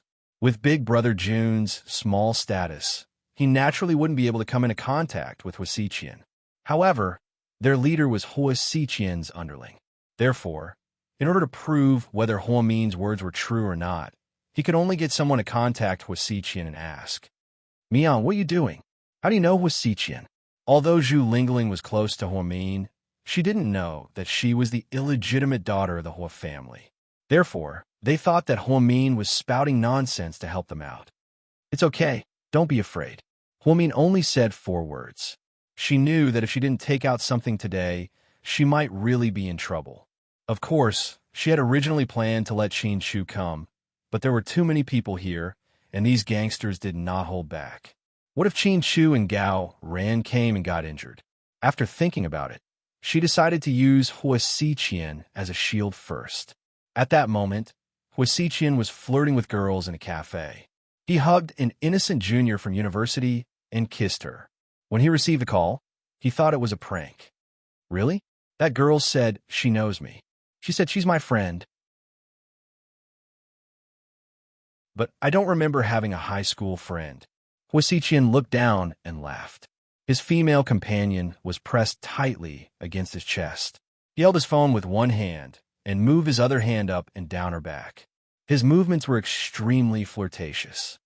Sister, Huashao said he doesn't know any high school girls. Are you messing with us? The guy called Big Brother Jun glared at Min with a gloomy expression. It would be embarrassing if they were fooled. Then they couldn't let them leave today. Zhu Lingling also felt a little guilty. She wanted to find an opportunity to run away with Min. Tell Huasiqian that I'm Min. Min threw out this sentence calmly, as if the name Min was a famous person.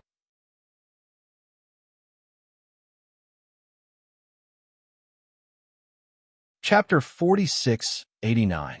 Mr. Jun asked Xiqian carefully. Mr. Hua, I'm so sorry to bother you again. That girl said, her name is Huamin. Mr. Jun was also thinking that since they both had the same surname, could they be related? Maybe she was a distant relative of the Hua family? That was why he believed Huamin and called Xiqian again. Of course, Xiqian might not even know who he was. Xiqian's face changed when he heard Huamin's name. Oh, Huamin. Xiqian thought he heard wrong. It's Huamin. Do you know her? Mr. Jun asked carefully. She's with you right now? Xiqian continued to ask. Yes, Mr. Address. Mr. Jun didn't know how to react. Give me the address. Xiqian gritted his teeth and repeated. Mr. Jun quickly told him the address. Don't touch her. I'll be there right away.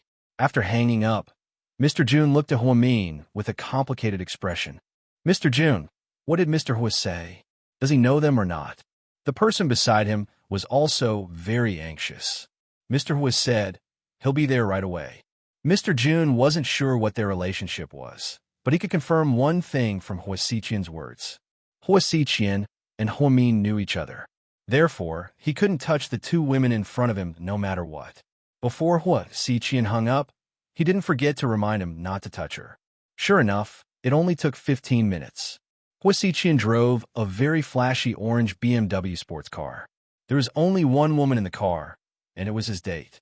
He didn't have any underlings, but Xiqian's face was recognized everywhere he went. His style of dressing was very exaggerated. Perhaps this habit really started many years ago. Xiqian wore a dark red shirt with diamonds at the cuffs. As soon as he walked in, the hooligans all stood at attention. Mr. Hua. This brother Jun immediately went over like a lackey. Mr. Hua, you're here. Who's there? Xiqian didn't want to talk to this person and asked directly. Over there. Xiqian followed brother Jun's finger and walked over. As expected, he saw Huamin in jeans and a white short-sleeve shirt. He narrowed his eyes, and looked from head to toe too. Huamin didn't like Huamin, and didn't like him. Therefore, she didn't say anything and just looked at him quietly. Little sister Mian, I'm glad you thought of me. Xiqian smiled. Huamin thought of him when she was in danger. This surprised Xiqian, but he was also very happy. Can we go now? Huamin asked Mr. Jun directly. Xiqian called Huamian little sister, which was enough to prove their relationship. Mr. Jun was so scared that he almost peed his pants. He immediately nodded. I'm sorry, Miss Hua. What happened today was a misunderstanding. I'm sorry for wasting your time. You're welcome to play basketball in the future. It's free for life. Huamin glared at him. I'm never coming to your place again. Lingling, let's go. Huamin pulled Zhu Lingling out. Little sister Mian, I'll drive you. Xiqian was very attentive. Huamin glanced at the sports car at the door and the girl in the passenger seat. She turned around and asked Xiqian with a serious expression, Drive me? Where do we sit? On the hood of your sports car?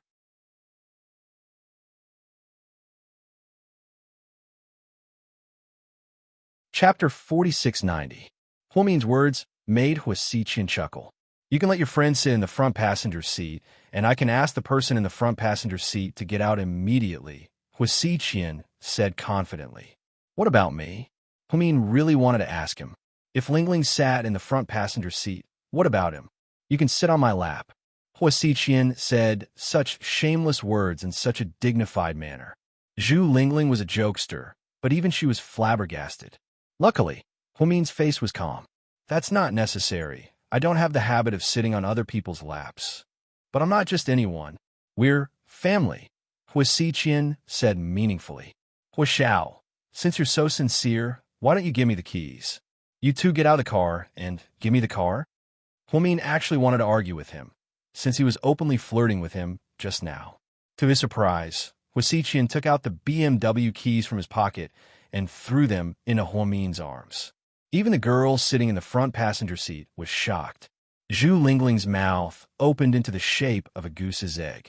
If you like it, take it, as long as you're happy. Xiqian continued to smile gently.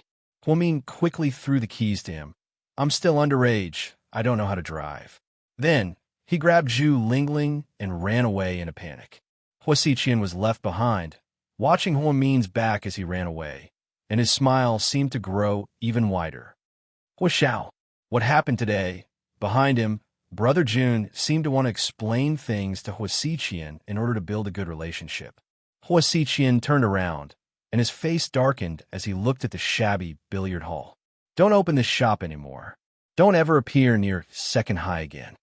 With that, Hua Xiqian opened the car door, got into the car, and sped off. Brother Jun was speechless. He really regretted letting those two girls stay. Because a girl, he couldn't even keep the shop open. This kind of action was really heart-wrenching. Qian, that girl just now.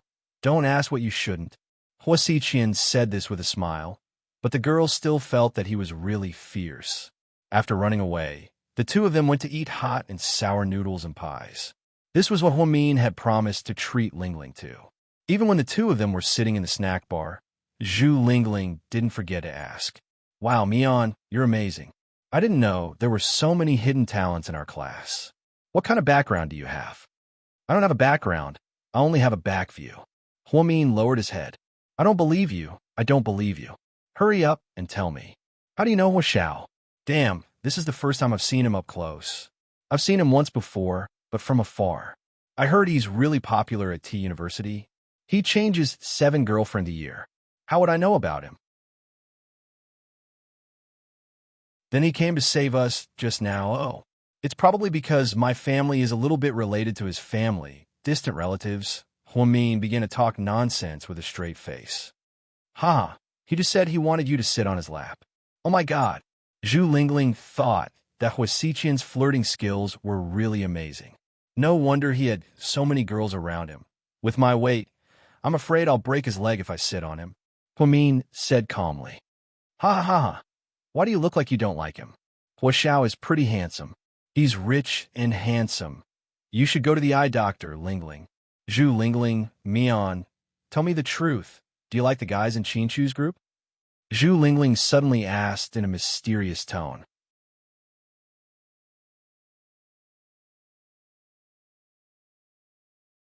Chapter 4691. Why are you talking about him all of a sudden? Because I feel that you treat him differently. Don't talk nonsense.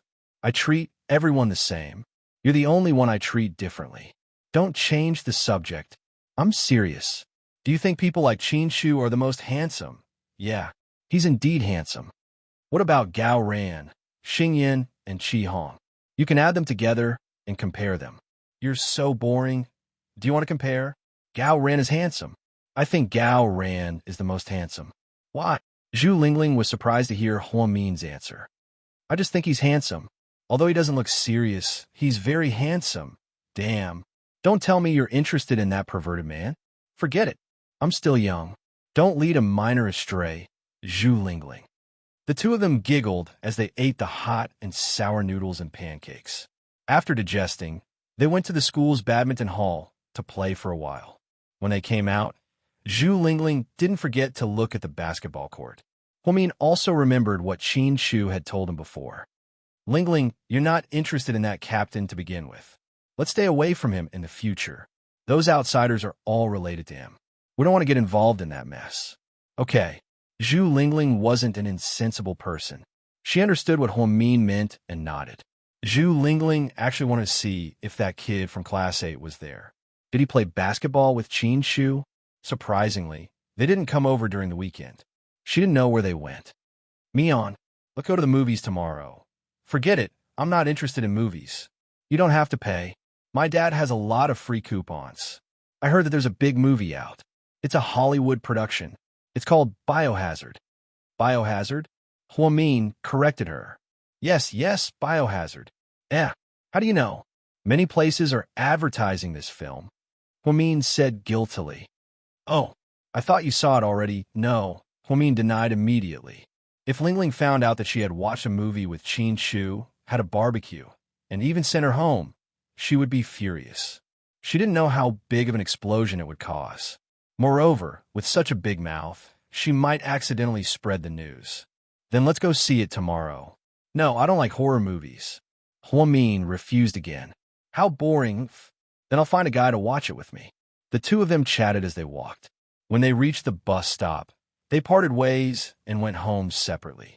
Perhaps it was because there were too many people on Saturday, but Huamin stood there and waited for 20 minutes for the bus to come. She was so anxious that she walked down one more station, but he still didn't come. Then, he heard the whispers of the people next to him. It seemed that there was a traffic accident on a certain road. Many cars were stuck there, unable to pass.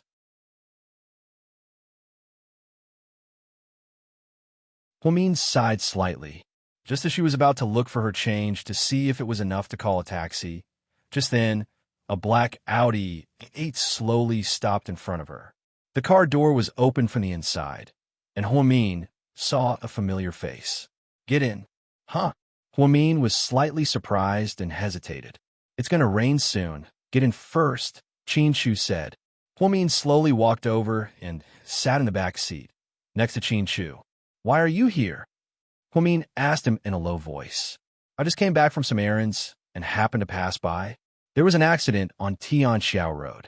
The bus that you always take was loaded onto a white car. I don't think it's done yet. It'll take a long time. Oh, I see. Thank you. Young master, where are we going now? The driver asked Qin. Huamin thought that she would say the eastern suburbs. After all, he knew where she lived. To the hotel. Qin only said 3 words. Huamin looked at him in shock.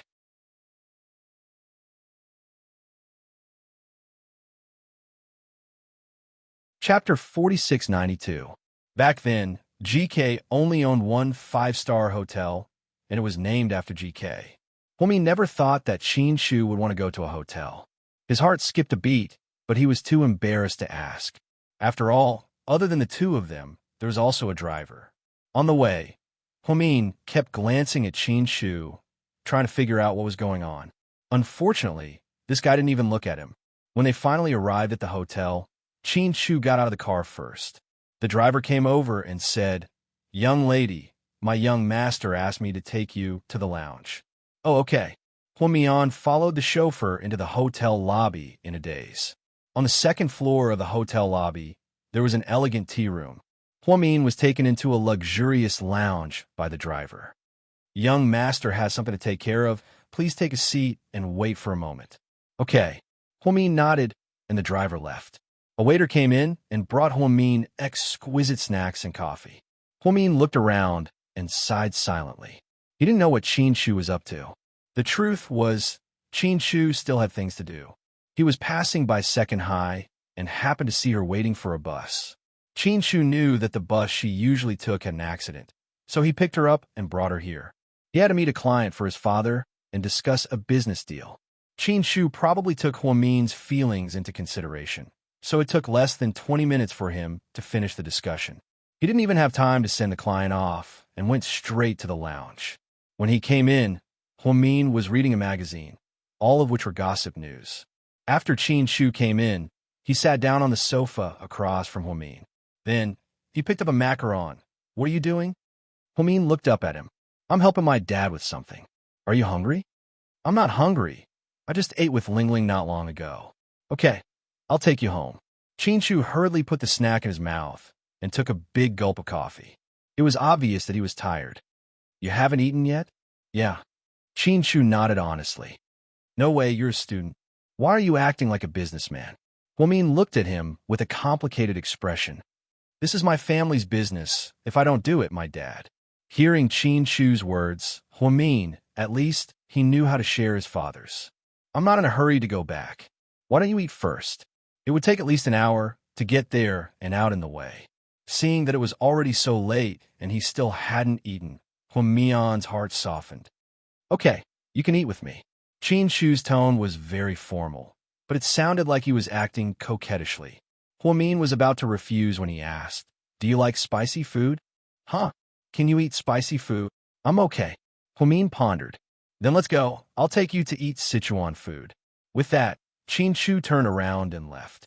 Huamin could only silently follow behind.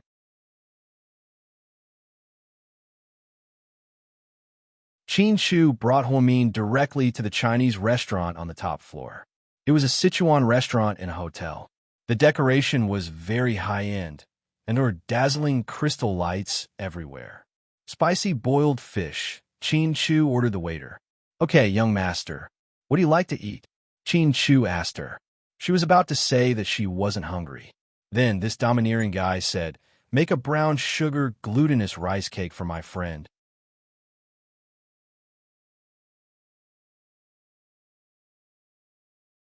Chapter 4693. As a northerner, she had never eaten brown sugar glutinous rice cake before. Chin Chu's words made Huamin swallow the words he was about to say. Then, she sat quietly and accompanied this egomaniac to eat. Chin Chu did not have the habit of being extravagant, so he did not order a lot of dishes. It was just enough for 2 people. There were 2 meat dishes, 2 vegetables, 1 soup, and 1 dessert. It was the brown sugar glutinous rice cake he ordered for Huamin. Huamin was not hungry because he had eaten a lot with Zhu Lingling. However, he could not resist the temptation. After eating a piece of brown sugar glutinous rice cake, he could not stop himself. He finished the whole plate in one go. She did not have the slightest intention of being reserved or ladylike. Chin Chu ate elegantly opposite him. He looked at Huamin's face and only smiled slightly. Even if he was really busy today, he was still in a good mood to see this girl. "Where did you 2 go today?" Playing billiards." Huamin thought for a while and answered. "You know how to play billiards, too?" "No, I learned it from Lingling. She really knows everything." "I'm curious.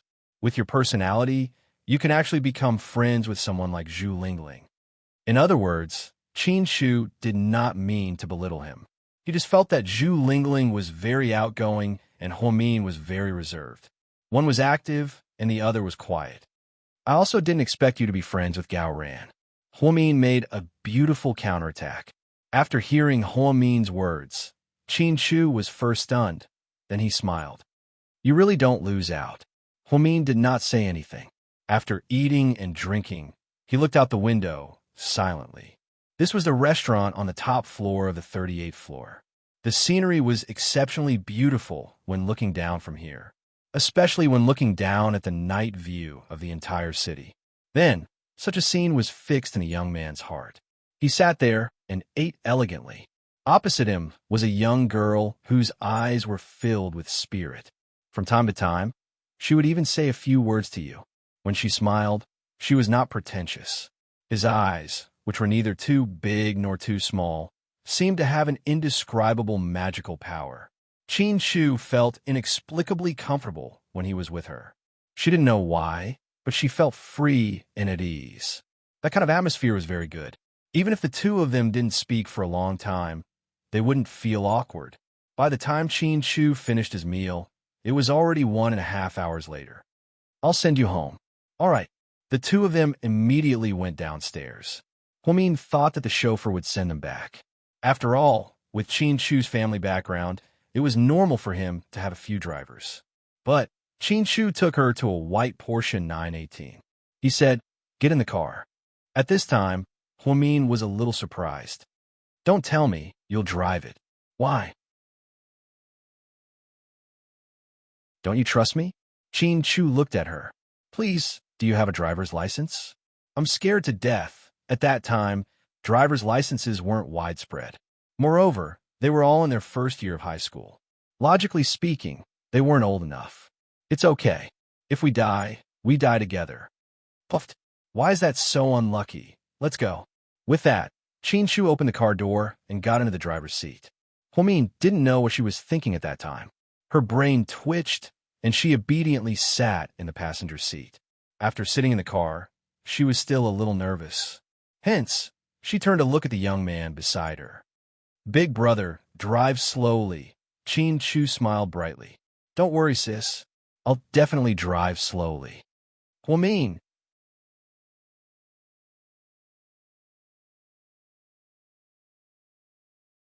Chapter 4694. Originally, Huamin was just saying it casually, but after Chin Chu answered, the 2 of them seemed even more rustic. If it weren't for the fact that this wasn't the right place, Huamin would have laughed to death. How could a young man with a flawless face speak in a northeastern dialect the moment he opens his mouth? That scene was simply too hilarious. It was so out of place. Qin Shu drove very steadily. He didn't speed just to show off. Along the way, he took the route around the sea.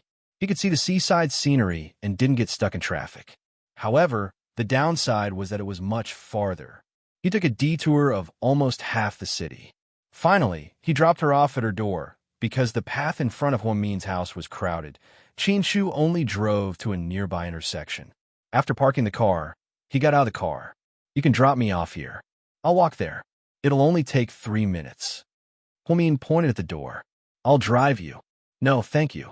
I'll drive you." "It's really not necessary. I'll drive you."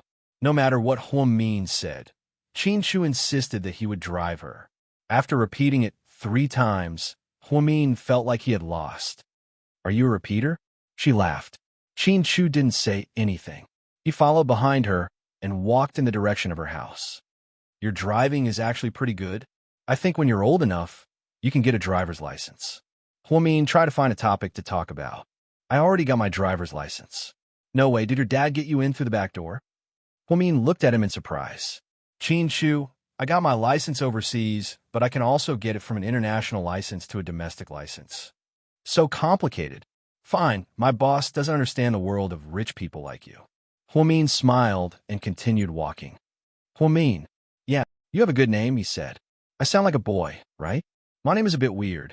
When I was in elementary school, even calling my teacher's name sounded weird.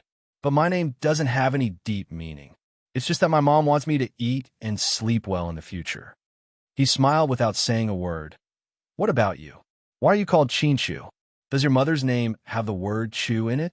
Huo Min's imagination ran wild. "No. Then why?" "My parents' hometown was located in the Qin and Chu kingdoms during the Warring States period. My grandfather's generation liked to study ancient history, so they gave it this name." Huo Min gave her a thumbs up. "Good name, good meaning." In the blink of an eye, Huo Min arrived at the door. "Thank you for sending me back. Otherwise, I would still be waiting for the bus like an idiot. Do you only use your mouth to thank people?" Qin Shu looked at her seriously. "What else?" Huo Min was stunned. He thought to himself, "What does this guy mean? Is he asking for a favor?" Before Huo Min could react, Qin Shu walked over.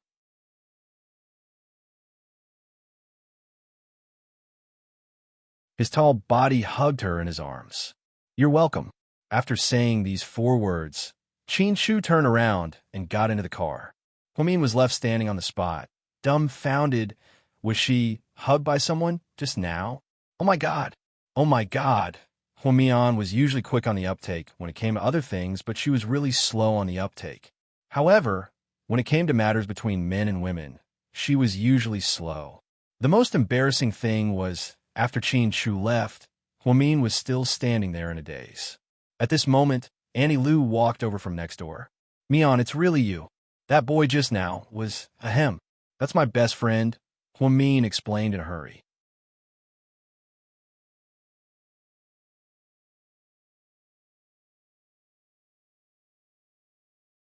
Chapter 4695. Best friend? He's clearly a boy. You're wrong, Auntie. She's a girl. She's a boy.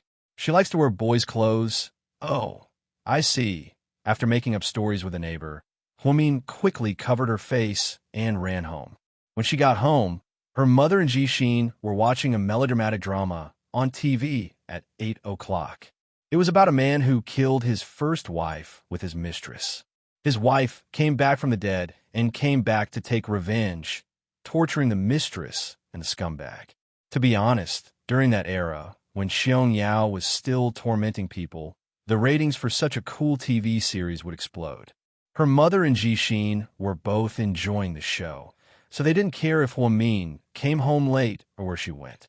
Huo Min washed her face, changed into her pajamas, and quickly crawled into bed.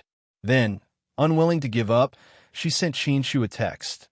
Yes, only text messages were popular back then. "What did you mean just now?" After sending the message, Huo Min felt a little regretful. She shouldn't have asked. She wanted to delete it, but there was no such function back then. She could only cover herself with a blanket in exasperation. She thought that Qin Shu was still driving and wouldn't be able to see it, nor would he be able to reply in time. She didn't expect Qin Shu to reply so quickly. Qin Shu, nothing. Huamin, nothing. Are you hugging me? Qin Shu, I hug Gao Ran so often too. Is there a problem? Huamin, damn, Gao Ran is your best friend, am I? Qin Shu, aren't you? Huamin, Qin Shu, damn it. If you dare to use my best friend's name to take advantage of me again, I'll chop off your dog paws. Seeing that she was angry, Qin Shu laughed as he drove. He was in a good mood. In order not to affect his texting with her, Qin Shu slowly parked the car in a parking space by the side of the road. Then, he focused on texting her. Qin Shu, does that mean I can't continue to take advantage of you after you become my girlfriend? Huamin, what kind of logic is this? Qin Shu, it's settled then. Huamin, wait, what do you mean by settled? Qin Shu didn't reply either. Huamin felt like he had fallen into a trap. In the blink of an eye, the weekend had passed. On Monday, it was time for the monthly test. The students were all frowning. A few of them who had good grades were full of confidence. Mian, if only I were in the same exam room as you, I would be able to copy your answers, Zhu Lingling said in a low voice. That's enough. You're a special student. It's fine as long as you can pass the exam. Don't be too hard on yourself. Motherfucker, are you mocking me? What's wrong with being a special student? Do special students have no pride? During class, everyone was laughing and playing. A boy from class 2 next door walked in. He was chubby and a little cute. He wasn't very tall and made his school uniform look chubby. Excuse me, are you Huamin? As soon as this kid came in, he went straight to the last row and walked up to Huamin. Yes. Huamin was stunned.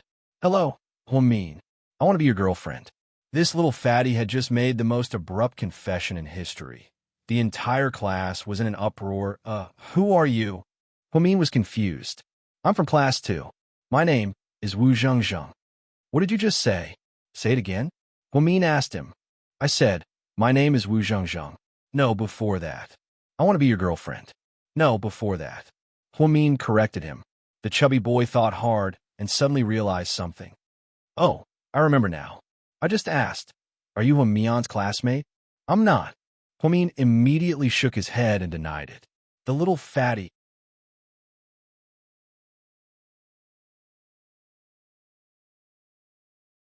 Chapter 4696. After Huamin said this, it was the chubby boy's turn to be dumbfounded. He was such an honest child. How could he have known that Huamin would be so naughty? After he said this, the entire class burst into laughter. The chubby boy's eyes were also filled with tears. Zhu Lingling couldn't stand it anymore. Hey, don't cry. You're a boy. Why are you crying? I really like Huamin, Wu Zhengzheng said in a choked voice. What do you like about her? Zhu Lingling couldn't help but laugh. I like that she's good at studying. My mom said that if I find a wife who's good at studying, her children will also be good at studying. After Zhu Lingling heard this, she laughed like a pig being slaughtered. Huamin held his forehead, sweating profusely. The lines in his heart were, hey, aren't you thinking too much? After Zhu Lingling finished laughing, she pointed at the chubby boy. Come, let me give you some pointers. Our Mian also likes girls who are good at studying. When you get in front of her for the exam, you can give it a try. Maybe she'll say yes. The chubby boy froze and was extremely disappointed. That's probably not possible. She's first in the entire grade. What about you? I'm ranked 876 in the entire grade. Haha, it's okay. You're only 800 places away. Good luck. Where there's a will, there's a way. Zhu Lingling cheered the chubby boy on, but the chubby boy still felt that his chances were slim. He left sadly and disappointedly. Before he left, he didn't forget to say to Huamin, Huamin, you should lower your expectations. It's easy for you not to find a boyfriend like this. Huamin was speechless. Fuck, are you cursing me? Huamin didn't know whether to laugh or cry. Zhu Lingling laughed even more happily. This day was full of fun, and there was no need to watch comedies. The speaker didn't mean it, but the listener took it seriously. 3 days after the end of the monthly test, teacher Yao announced the results. When the results were announced, she purposely said, Students, I'm going to announce the results now. The results this time are a little surprising. What's there to be surprised about? It's just that our class is number one again. Huamin is number one in our class, someone shouted. Teacher Yao smiled and looked around. Then, she continued, our class is indeed the first in the entire grade for this monthly exam. Our overall results are very stable. The students seemed a little numb. Ever since school started, there had been a small test every 3 days and a big test every 5 days. Exams were already a common occurrence for them. But Mr. Yao's words piqued everyone's interest. Huamin was lying in the last row. He was already very sleepy. However, out of respect for the homeroom teacher, she forced herself not to fall asleep. But this time, someone in our class tied for first place like Huamin. After teacher Yao finished speaking, the entire class was in an uproar. Huamin also sat up immediately. He was no longer sleepy. Wow, really? There's someone as good as the top student? Who is it? Teacher is so amazing. Everyone was guessing who it was. Huamin looked at Qin Shu. He was typing on his phone and didn't seem to be paying attention to the teacher. Qin Shu. The teacher called out his name. Only then did Qin Shu put down his phone and slowly stand up. This time, you're number one as well. Share your experience with everyone. After knowing that the person was Qin Shu, the entire class burst into thunderous applause. As usual, Lu Xing looked at this beautiful young man in a daze. In fact, usually, Qin Shu's score wasn't very far from Huamin's, but this time, they were truly tied for first place.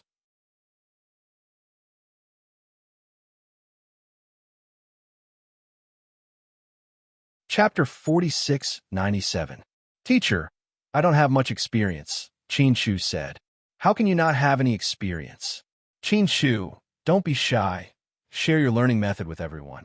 You're the first person in the entire school who can stand shoulder to shoulder with Huamin. Teacher Yao was very excited that 2 first-place students had appeared in the class. Teacher, I was just lucky. Qin Shu didn't seem to want to say more. Qin Shu, you're really proud of the boys in our class. I support you. The class representative, Han Su, interrupted.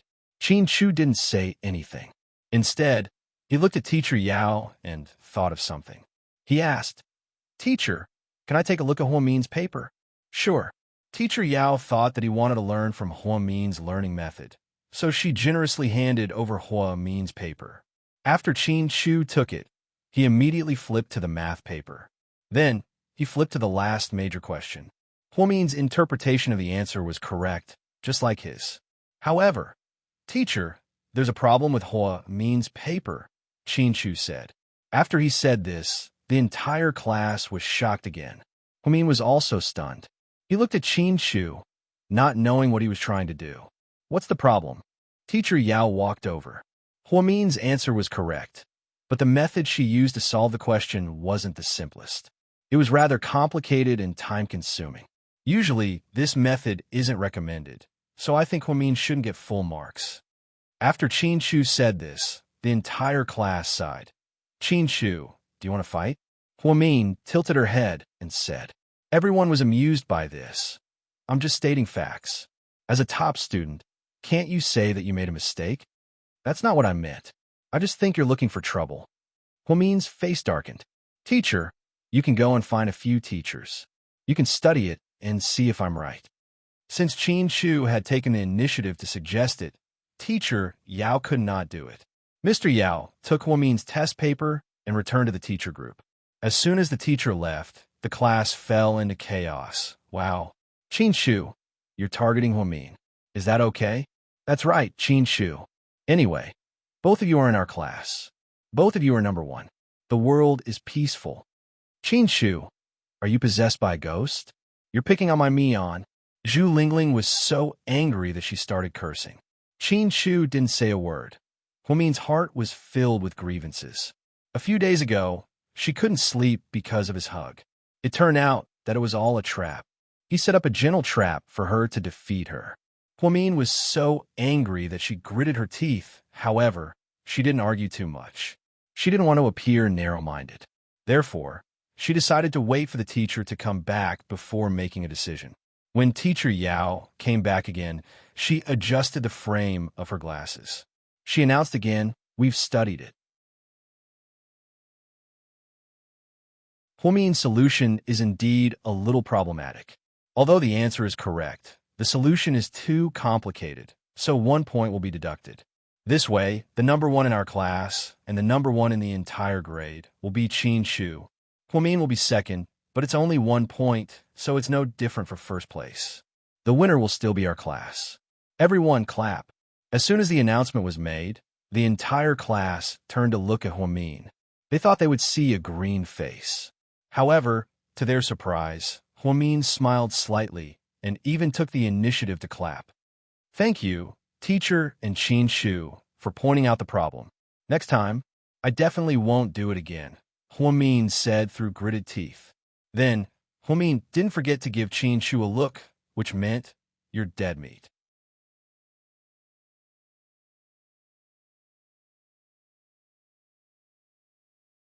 Chapter 4698. After Ms. Yao made the announcement, the entire class had complicated expressions on their faces. Many people were waiting for Huomin to make trouble for Qin Shu. They were waiting for her to yell at him or say something sarcastic. But he didn't. That didn't seem to be Huomin's style. Not to mention that this person was Qin Shu. It wasn't until noon that Huomin and Zhu Lingling went for lunch. The two of them sat in a corner after getting their food. Huomin wasn't waiting for them to eat. Qin Shu and Gao Ran walked over. Originally, there were people sitting across from Huomin and the others. In the end, "Hey, classmate, get up and change seats." Gao Ran dragged his plate and only said one sentence. The boys and girls across from him quickly got up, not wanting to cause trouble. Qin Shu and Gao Ran immediately sat down. "You still have the cheek to sit with us? Look at what you've done to our Mion." Zhu Lingling couldn't take it anymore and scolded Qin Shu. Qin Shu didn't say anything, but Gao Ran was stunned. "What's going on? Did something happen that I don't know about? You're from Class 8. Don't get involved in our Class 1's business." Zhu Lingling retorted. Gao Ran. Qin Shu was sitting across from Huomin. He glanced at her, but she just lowered her head and ate quietly. Huomin liked to eat meat, so he often ate meat and vegetarian. Zhu Lingling rarely ate meat to maintain her figure. Most of the time, she ate vegetarian. Girls didn't have a big appetite, so the size of their plates was just right. Gao Ran, on the other hand, was full of dishes and rice. There was also a big bowl of soup. He ate whatever tasted good. Sweet and sour pork, cucumber and shrimp, steamed pork, braised carp. Gao Ran ate high-quality food almost every meal. In comparison, Qin Shu's dish was lighter. He only made some ingredients, a small stir-fried beef. "Not happy?" Qin Shu spoke first. "How could that be?" Huomin didn't raise his head when he spoke. "You must be upset that you got second place for the first time, right?" He continued to ask. "Qin Shu, aren't you talking nonsense? Do you want to fight?" Zhu Lingling was exasperated. He almost flipped the table over. Hey, let's talk nicely. We're still eating." Gao Ran quickly stopped her. "Look at him. He's a classic example of someone who's taken advantage of. I don't understand. Isn't it good to be tied for first place? Why do you have to find fault with him and ask the teachers to give Mion second place? Qin Shu, I used to think that you were quite manly, but I didn't expect you to be someone who would do anything to get a ranking. Oomph. Bad reviews. No, I should say that you're a fan turned anti-fan." Zhu Lingling rambled on, obviously unhappy with Qin Shu. Qin Shu didn't explain. He only glanced at Huomin faintly. Then he said in an extremely formal tone, "Didn't you say that she likes people with better grades than her?" Huomin's body froze. Zhu Lingling froze as well. Gao Ran tilted his head and looked at Qin Shu. He didn't know what Qin Shu was up to. "Shu, what do you mean? From today onwards, Huomin is my girlfriend." Qin Shu's lips curled up slightly. Then, he lowered his head to eat. "Don't talk nonsense," Huomin quickly denied. "You said that as long as I surpass you, you'll be my girlfriend. I didn't say that. Don't deny it. Anyway, you'll be my girlfriend from now on. But don't worry, I won't bully you anymore. I won't have better grades than you either, just this once." Qin Shu said happily and continued eating. "Qin Shu, you're shameless. You make it sound like you lost to me on purpose." Huamin rolled his eyes.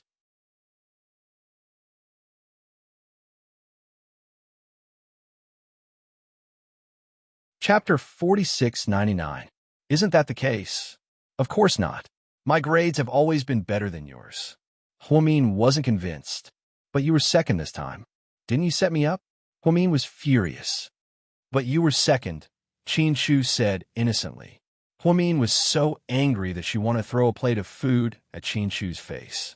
However, she still had to maintain her ladylike image. Shu, that's a bit too much. Don't bully her, Gaoran said. She'll be the one bullying me from now on. After speaking, Qin Shu didn't wait for Huamin to speak and swapped their plates. He pushed his plate to Huamin and took Huamin's half-eaten plate to eat. Zhu Lingling and Gao Ran's jaws dropped. You? Huamin was speechless. Girlfriend, do you want a drink Coke? I'll go buy it. Qin Shu's face was gentle. No. What about green tea? No. Mineral water is good. Okay, mineral water is good. After being brainwashed, Huamin nodded and actually wanted to drink mineral water. Then, Qin Shu got up and went to buy it. Huamin finally reacted. Fuck, Qin Shu, come back here. Who's your girlfriend? Huamin didn't know whether to laugh or cry. I see now. Qin Shu's scheme is so fucking deep. I can't see the bottom. Zhu Lingling finally understood. Qin Shu wasn't bullying Huamin. He was clearly tricking her. Unknowingly, she became his girlfriend, who said that it was hard for a guy to chase a girl. It took Qin Shu less than 5 minutes to catch up with Huamin. Qin Shu came back with the water and put it in front of Huamin. Gao Ran looked unconvinced. You're only buying one bottle? What about us? You're not my girlfriend, Qin Shu said faintly. Gao Ran froze on the spot.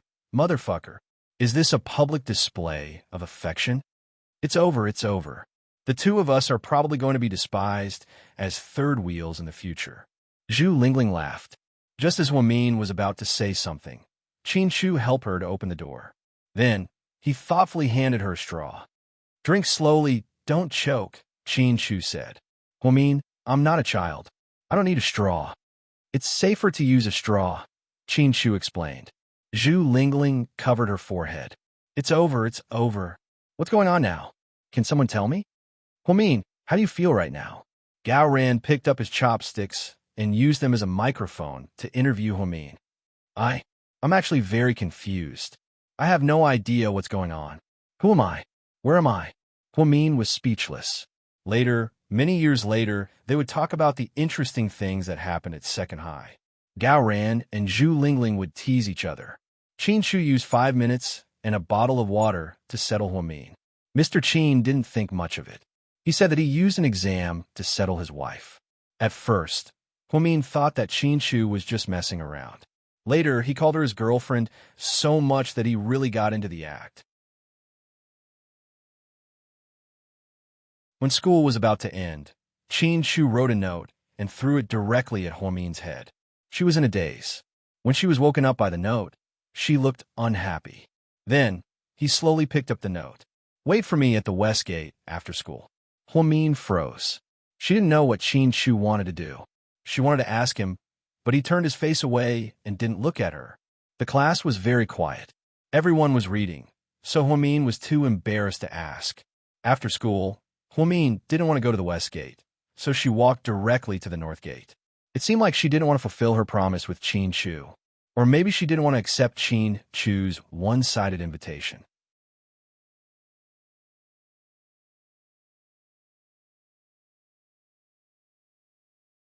Chapter 4700. As she walked, she suddenly felt her collar being grabbed by a strong hand. You. Before Huamin could finish speaking, she was dragged away. She looked as pitiful as a little chick. She was only put down after walking for about 10 meters. When he turned around, he was indeed faced with that beautiful face that angered both men and gods. Qin Shu, what are you doing? Didn't I tell you to go to the West Gate? Why should I go just because you tell me to? My house is closer to the North Gate. With that, Huamin turned around to leave, but she was grabbed again. Qin Shu, if you do this, I'm going to scream. Go ahead. Let the whole school know that you're my girlfriend. Sure. Keep your voice down. Who's your girlfriend? Huamin was scared out of her wits. She thought to herself, this is a school. If you're so loud, won't everyone on Earth hear you? It's true. Don't try to deny it. Qin Shu had already confirmed it in his mind. Huamin liked boys with better grades than her. Without a doubt, in the entire second high, only Qin Shu fit the bill. Even in the entire Sea City, there was no one with better grades than Qin Shu. Therefore, he was the best candidate for her. Please, big brother, can you keep your voice down? Don't delay things. Let's go home and find our mothers. However, even though she said that, she still couldn't move. She was still held tightly by Qin Shu. At this moment, the students passing by all looked at them strangely. After all, this was a school. It wasn't good to touch each other. Qin Shu, let go of me first. Follow me to the west gate. Let go first. To the west gate. Qin Shu didn't give up. Okay, you win. Let go and I'll go to the west gate, okay? She was unlucky to meet such a domineering guy. In order not to attract the attention of the whole school, Huamin quietly followed Qin Shu to the west gate. Unexpectedly, she bumped into a few classmates at the west gate. Han Su, Wei Dong, and the others also seemed to have agreed to meet at the west gate. Westgate was a street full of internet cafes. At that time, computers were not everywhere. Many people would go to internet cafes to play games.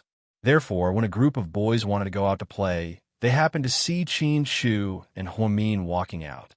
Do you guys want to play games too? Han Su asked. Huamin was about to say something. Goddess Hua, let's go together. The new game is really fun. With your IQ, you'll definitely become an expert among experts. Wei Dong really had a soft spot for Huamin. Even after being rejected, he still didn't give up. They still warmly invited Huamin to play with them. Qin Shu, on the other hand, suddenly said, "We're going to eat." You too. Seeing how straightforward Qin Shu was, Han Su was a little confused. After all, they didn't seem to have anything to do with each other in class. After what happened today, Huamin should hate Qin Shu. Why would he eat with him? While everyone was still in a daze, Qin Shu dragged Huamin away. Then they got into a taxi. What's going on? Are they a couple? A classmate asked. When Wei Dong heard this, his expression turned slightly ugly. I don't think so. Huamin's expression was a little. Han Su wasn't sure, but he felt that there was something strange about the two of them. I heard that Qin Shu's family is very rich. It seems like girls still like rich guys. Wei Dong, do you think Huamin rejected you because your family isn't rich enough? A boy laughed and said.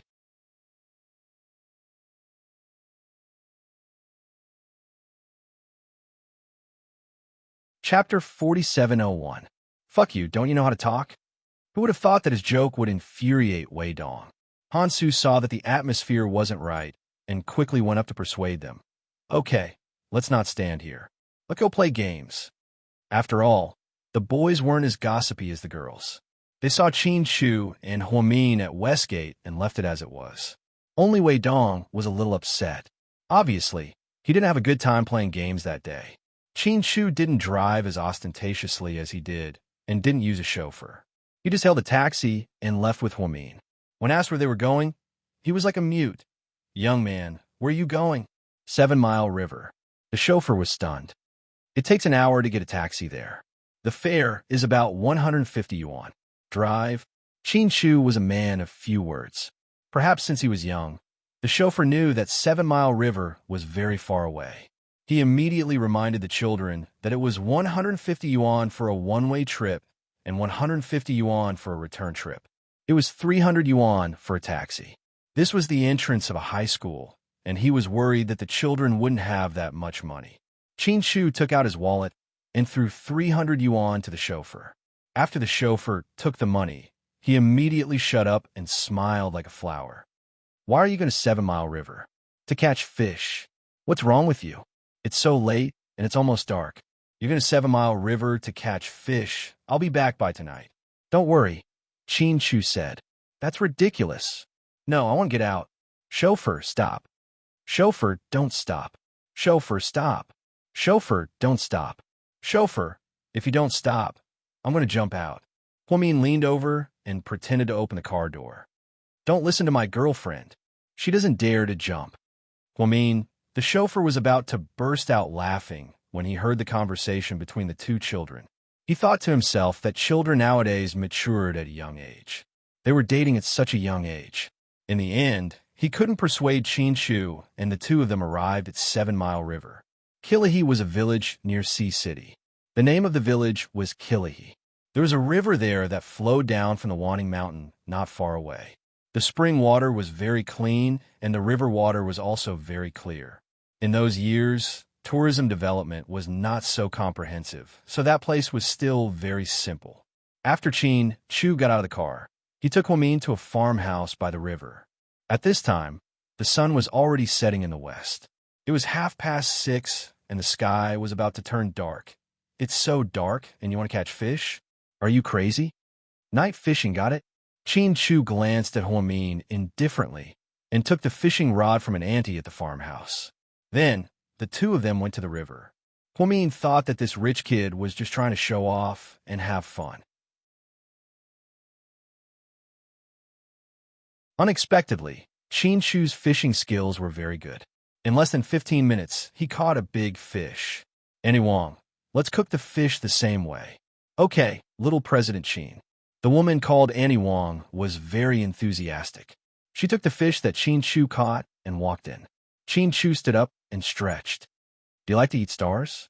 Huamin was stunned before she could say anything. Chin-Chu pulled her arm and led her to the back of the farmhouse. It was a desolate area with weeds. She looked in the direction of the dim light of the farmhouse. Huamin was pleasantly surprised to find that there were many stars. These things were black, small, and looked like wild grapes. They melted in her mouth and were very sweet. The Northerners called them stars, Yu and Tian. It was said that in the South, it was called black nightshade fruit, and in some areas, it was called shanji date. This was one of Huamin's favorite things. When she was young, she often ate it at her grandmother's house in the countryside. After her grandparents passed away, she never went back and never ate it again. Let's go. I'll take you to pick them. Seeing that Huamin was stunned and her eyes were a little wet, Chin-Chu took her hand and led her into the weeds.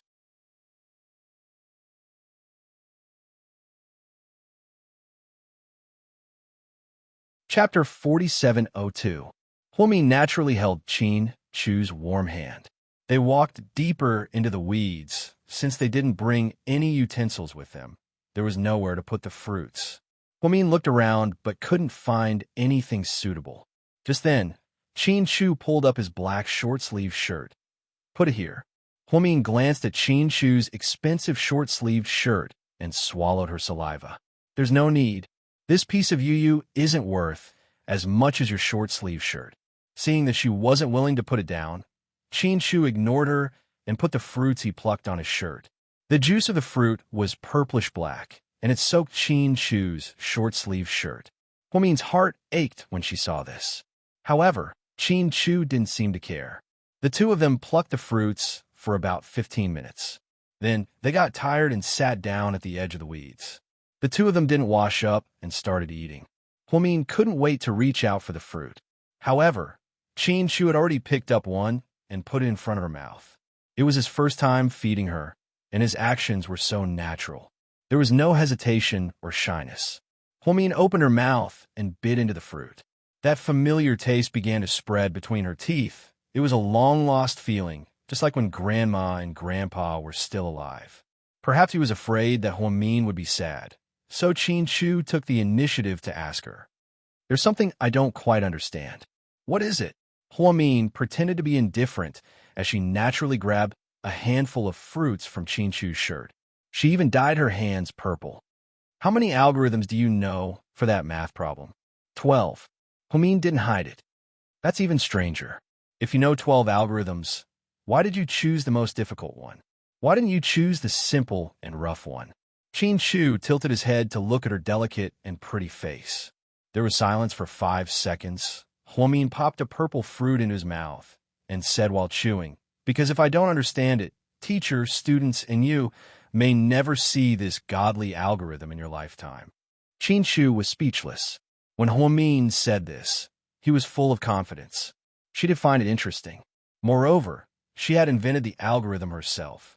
No matter how complicated the process was, the method was right, and so was the answer. If Huamin didn't use it, perhaps no one in the entire school, or even the entire city, would use such a brain-burning method to solve the problem. These were obviously arrogant words, but they came out of Hua Min's mouth so calmly. Qin Chu was also silent for 5 seconds. Then she asked, "Do you know what I like most about you?" Hua Min was speechless. Looking at Hua Min's puzzled face, Qin Chu continued, "I like the way you look when you're arrogant. It's especially charming." Hua Min was speechless. It was strange. Over the years, Qin Chu had seen countless arrogant people. He himself was also a godly arrogant person. However, he could tolerate Hua Min's arrogance and even admired it. It was as if it was destined. After hearing Qin Chu's words, Hua Min laughed heartily. Why don't you just say that I'm arrogant?" "If you want to say that, fine," Qin Chu said seriously. Hua Min immediately grabbed a handful of wild fruits and scattered them all on Qin Chu's face instantly. A few black spots appeared on his handsome face. It was very funny. Then, Hua Min mischievously ran away, afraid that Qin Chu would wait for an opportunity to take revenge. However, he didn't. He stood up elegantly, and then, out of nowhere, a white handkerchief appeared and wiped his face. "The fish should be ready. Let's go." You're tuning in to the Romance Rendezvous YouTube channel. We're so grateful for your support, and don't forget to subscribe to join us on this incredible journey through captivating stories. Your generosity through donations truly makes a world of difference, as it's the primary source of revenue that allows me to expand and enhance this channel for you. Thank you from the bottom of my heart for being a part of this adventure.